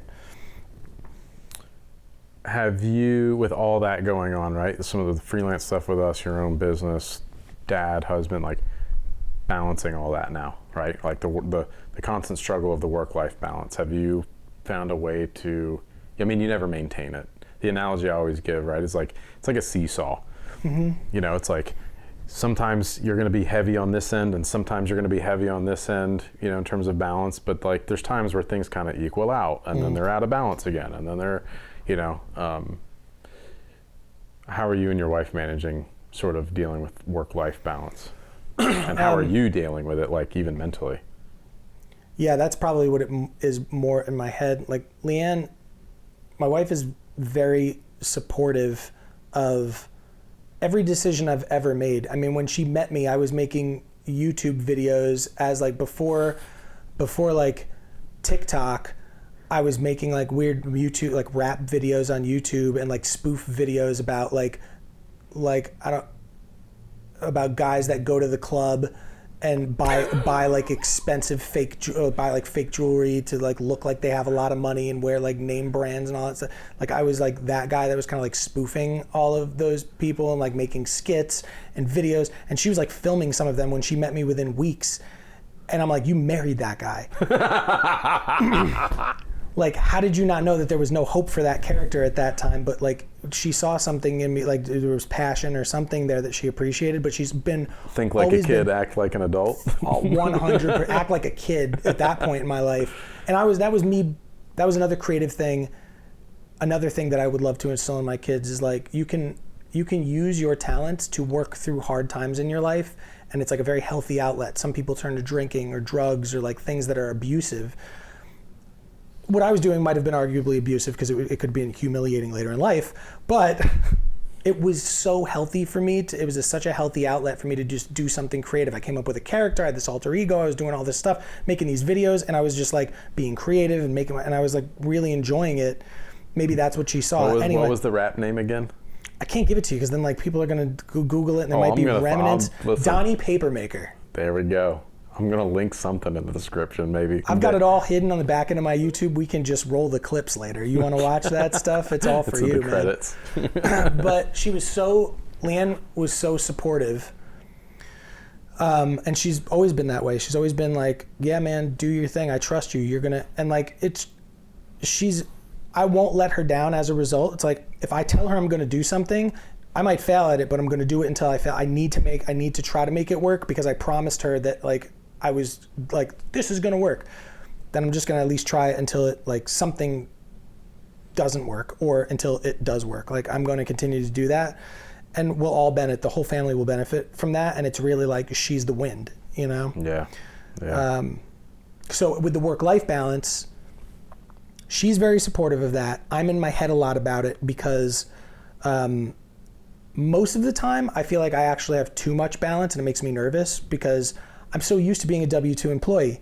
Now I'm running a business.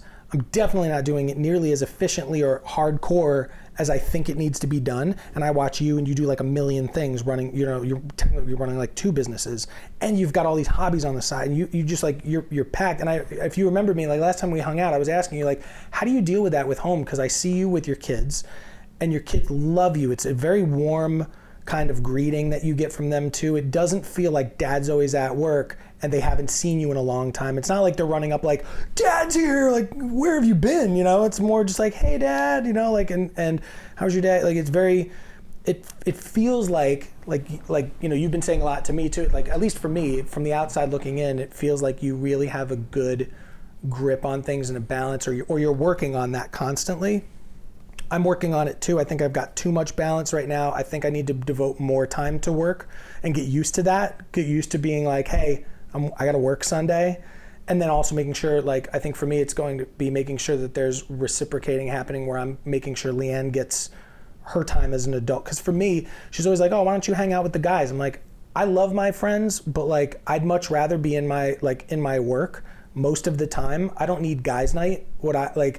And unlike, you know, I know Gary Vee says that a lot where he's like, I don't want to go skiing. I don't want to go to I want to do all those things. I do. I want to do all the things. I have tons of hobbies. I want to be most of the time I just want to be on the boat cruising around, but it's, you know, 30 degrees in New York and I can't do that right now. So like, if it's not being on a boat, just breathing in the breeze, you know, and the smells of the water and the sounds and all that stuff, I want to be working on stuff and I want to be spending time with my kids. And so what I do now is I'm like, okay, the most important thing in life and the reason why I'm doing all of this is for the freedom to get as close to my family as possible. Like my family I live and breathe for my family first. But if I put my family first before everything else all the time, I will never have the freedom to realize that. I won't be able to spend that much time with them. And within these next few years, the older they get, and when they're teenagers, and you know this because you've got one, you want to be as close to them as possible, and they're going to start wanting a little bit more freedom. And so the sooner I can achieve that freedom, the better. And so that's what I tell myself when it comes time to buckle down and really get shit done. I'm like, you're doing this for that. Mm-hmm. This isn't about the work. It's not about because you couldn't live or breathe without work. I could definitely live without working. I could just boat all the time. That's right. I could be on a beach. Trust me, I don't need to work. I don't want to work forever. I am creative. I need something going on in the background, but the most important thing is like time with my family. So that's how I deal with work-life balance. It's like when I feel like I'm getting enough of the family life and they're getting enough of me, then I know it's like, okay, cool. And I don't think that this is the right way to go about it at the moment. I'm learning as I go. But right now, the way I'm dealing with it is my family getting enough of me and am I getting enough of my family? And then if I am and they are, then let me buckle down. Let me get to work a little bit and say, hey, Lane, I'm going to dip out this morning and I'm going to be upstairs. Like I'm going to get some stuff done. And then I close, like in the evenings, close the laptop. If we go on a vacation, there's like I could probably count on one hand how many people know that they can actually reach out to me when I'm on vacation. Everybody else, they're not going to get an answer. You could send me 38 texts and it's like, sorry you're offended, but this doesn't work. Like my phone is not always on my hip when I'm with my family. And so that's a good, like I make sure if I am going to step away from work, that it's a true step away from work kind of situation and really separating church and state. Good for you. That's hard to do. And I'm not great at it. It's hard. It is hard to do. But I'm trying hard to do that because, again, it's modeled behavior kind of stuff. Yeah. It's setting expectations for your kids of who their spouse is going to be. Kind of stuff goes back to all the stuff. Even recognizing that, like, you really have to put yourself first and like on the business side of things. It feels selfish, but what you're doing is making sure that stuff is squared away because that's what is gonna allow you to take care of your family. So it's like this awkward, trying to balance that, where it's like, put your oxygen mask on first before you help others, And that's a whole school of thought that you're also, I think it's a learned behavior, like, and a modeled behavior, like taking care of yourself first so that you can care for others is something that I think society struggles a lot with. It's like very counterintuitive. I mean, I'm dealing with that just even in my personal health, right? Where it's like, I went to shit personally while I was trying to take care of Kendall. But if I continue to treat myself the way I was, I won't be around to help her. Or if you are, you'll be relatively useless in some cases where it's she'll like be taking care of me. Hopefully. Yeah, which is worse, right? The last thing any parent wants is, I mean, not any parent, there's whole cultures, like I know there are cultures that are set up that way where it's like, look, I took care of you, now you're going to take care of me kind of situation.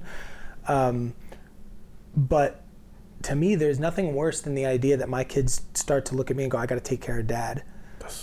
It's like, man, dude, like, I joke around life with is hard enough. I'm like, so when I get older, you're gonna take care of me, right? She's like, no. Right? We all joke about that, right? But like that, I don't want them to ever. I don't want to ever be a burden on my kids, even if they're willing to do it because they love me. Because like a lot of kids are like that too. It's like I love my parents. I'll do anything for them. Yeah. But you can't say that that's not hard for them. And like I don't want to be that person. So to me, it's like and we've also gotten to a point where like we talk about like entrepreneurs, like really successful billionaires have been so villainized, right? And it's like, it's so funny to me because it's like, I happen to know, like my brother, I don't know how often it is, but is in meetings, in rooms with Bill Gates talking about world health.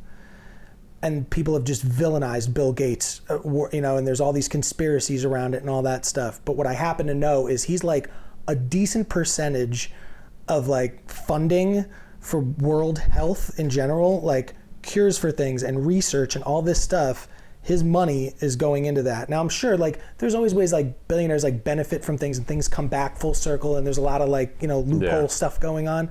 But like that didn't have to be his choice, just like Elon chooses to send rockets into space because he wants to influence society that way. The whole point is like making as much money as possible so that you can choose to do with it what you want I think should be the goal. Like money is not a bad thing. And so going into business for yourself, the goal should be not to say like I run a small business. Like I don't know why we hang our hats on that either. No, it sucks, to be honest. It does. Like small business working. is a badge that we wear because it looks good. So, but it's like, no, I don't want to be a small business forever. I want to be a freaking huge business, and I want to take care of people outside. I want to take care of my family. I want to take care of my community. I want to take care of kids who can't take care of themselves, because like adults can, your sound mind and body, you can take care of yourself, but there's like kids out there that need help. And like, I want to just like, if I had unlimited funds, which I think should be everybody's goal who wants to take care of anybody. It's like, but in order to get there, like you said, it's like, it looks selfish to the outside world who doesn't understand it. You have to take care of yourself. You have to buckle down on your business. You have to take Saturdays, be a little bit selfish. Saturdays, nights, and weekends by choice, not because you're forced to. There's a big difference there. I talk a lot about like nights, weekends, and holidays in advertising, but that's like you're getting paid the same paycheck no matter what. There's no overtime, and you're doing it for like to sell cell phones. When like for me, it's like my nights, weekends, and holidays, when I choose to do that, are very intentional, and the whole reason behind it is so that I can take care of somebody else. Yeah. Kind of wrapping up here. How do you want to be remembered by your kids? I don't. I want to live forever, and I want them to live forever. So no memories. Yeah. And I also kind of put grandkids in this too, and it's an interesting thing because have you ever thought about being a grandparent? I'm not there yet. I'm so in my head about what's going on right now. I know. I never think. The only time I think about it is when I watch my parents and I go like, man, that's a really hard stage in life. Like, yes, you're getting older and that's hard for everybody. Like once you hit a certain age, you start going, oh, I'm aging. There's things I'm doing, but the idea that your kids are grown and that phase of your life is behind you. And again, like I think you get to live vicariously through your kids. If you have a close relationship, you get to watch your grandkids and you get to like live a little bit of that without having to deal with all the late nights and all that crap. I'm thinking about you and your grandpa, right? They're going out fishing. Yeah. It's influenced you like your entire life now. It's coming full circle back to your childhood with your grandpa and doing boat stuff, and like how that left such an impression.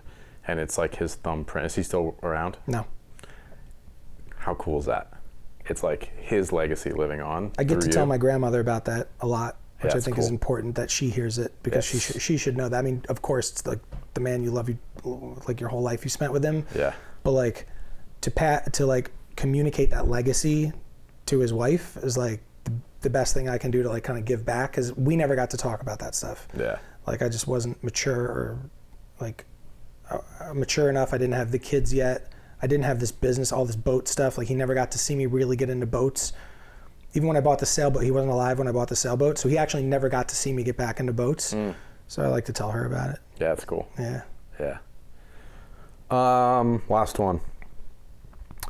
Do you have any questions that you want to leave for the next guest? Leave for the next guest? Yeah, I'll ask the next guest your question. Oh, whoa.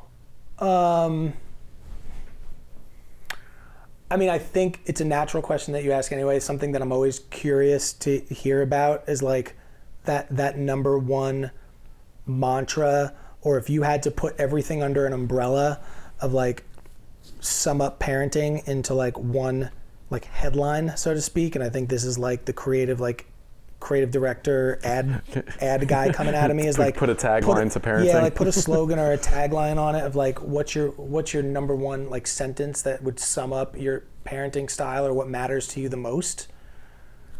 It's a hard one to answer, just like asking how you want to be remembered. I want to answer that too, but I think it's like what's that one? What's your mantra that everything else falls under? If there's nothing else, like what is it? Like for me, it was think like a kid, act like an adult. How, not if. I've got a bunch of those like that I hold on to. That's the question for them. And as far as how I want to be, I think I want to be remembered like I will remember my dad. Like present, fighting for presence all the time, like really putting a lot of effort in.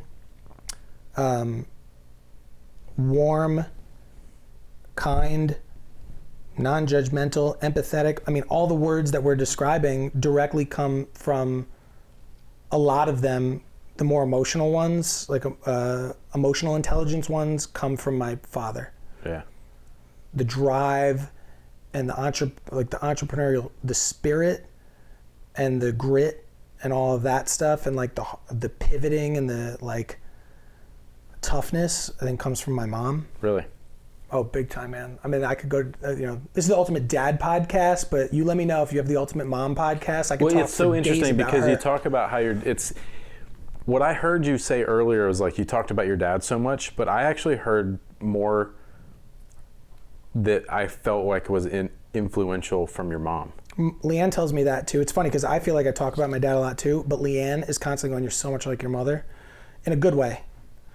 Sometimes not in a good way, but everybody does that. But like, no, mostly in a good way. She's always like, oh wow, you're a lot like your mom that way. You get that from your mom. When I try to credit my dad with stuff sometimes, she'll be like, no, that's your mom. Yeah. They're like, oh, that's true. And I think it's just because a lot of the really hard times I went through, being picked on, all of that stuff. I mean, I very specifically remember being in elementary school and the school bully had just moved up from Yonkers and I had never met a kid from Yonkers before. Tough cookie, tough kid. Italian family, dad's in waste management, like really friggin' like blue collar, like rough kid. Put me in a garbage can like the first day because he liked the girl that liked me. I was in a full straight up like outdoor blue garbage can, the one on the playground. Oh, but yeah. But that night I was on my dad's lap on the front stoop getting fresh air crying. And like him, so it was like my relationship with him has always been like that. He was more nurturing. Yeah, it's like almost the opposite of what you like what the cliche is. It was like the opposite way. My mom grew up in Flatbush, Brooklyn. Like her and her brother grew up in Flatbush, Brooklyn, divorced parents, tough, street smart, clever, also very creative in a lot of different ways. Doesn't take no for an answer to this day. Still doesn't take no. There's no such thing as a no. It's she's the how, not if in me, for sure. My dad, look at this coming out. My dad is the think like a child, act like an adult. My mom is the how, not if. Mm-hmm. That's why I love to kind of get the backstory and like your own childhood and like how that translates and develops you into who you are now and like where all those dots connect. I think it's so interesting. It's so fascinating. And, I think if you're even somewhat aware of it earlier on, it might be beneficial versus looking back and being like, huh. I mean, that connection, I never was able to like segment that. I think it's pretty cool. Yeah, it's really cool. Is this what people do in therapy? I think so. Cool. Oh, dude. Well, thank you so much for coming on the show. My pleasure, and man. like hashing it all out. My pleasure. And doing like a therapy session. Yeah, here. dude. No, it's really cool. I think it's beneficial to a lot of people, especially a lot of the audience who's listening who are like soon to be dads, first time parents, trying to figure it out, struggling their way through, maybe had a similar childhood that are concerned about how they might become a parent or what that might look like for them, and just like dropping nuggets. There's some really good takeaways that I think people will benefit from, and it'll be good. Yeah, I'm gonna leave this nugget too for long after I'm gone. But like, I'm so proud of my kids for just trying. Like, and I think a lot of people don't realize that is like when you become a parent, if you really like, if you're paying it, if you're like thinking about it constantly and you care about it, and you really think about it, like your parents are just, and that's a lot of kids, like your parents are actually just proud of you for just like trying your best. Mm-hmm. Like it's all it takes. Like you don't have to do things. If you have to do a lot to like impress your parents or get them to like love you or be proud of you, it's unfortunate. But the truth is like your parents are proud of you just for like trying your best. And like I want to like leave that there as a little nugget. Yeah, for sure. Awesome, dude. Well, thank you again. Cool, I really appreciate you. Really enjoyed it. Guys, thanks for listening and watching. Make sure you subscribe to the channel if you aren't already, and we'll see you in the next episode. Peace.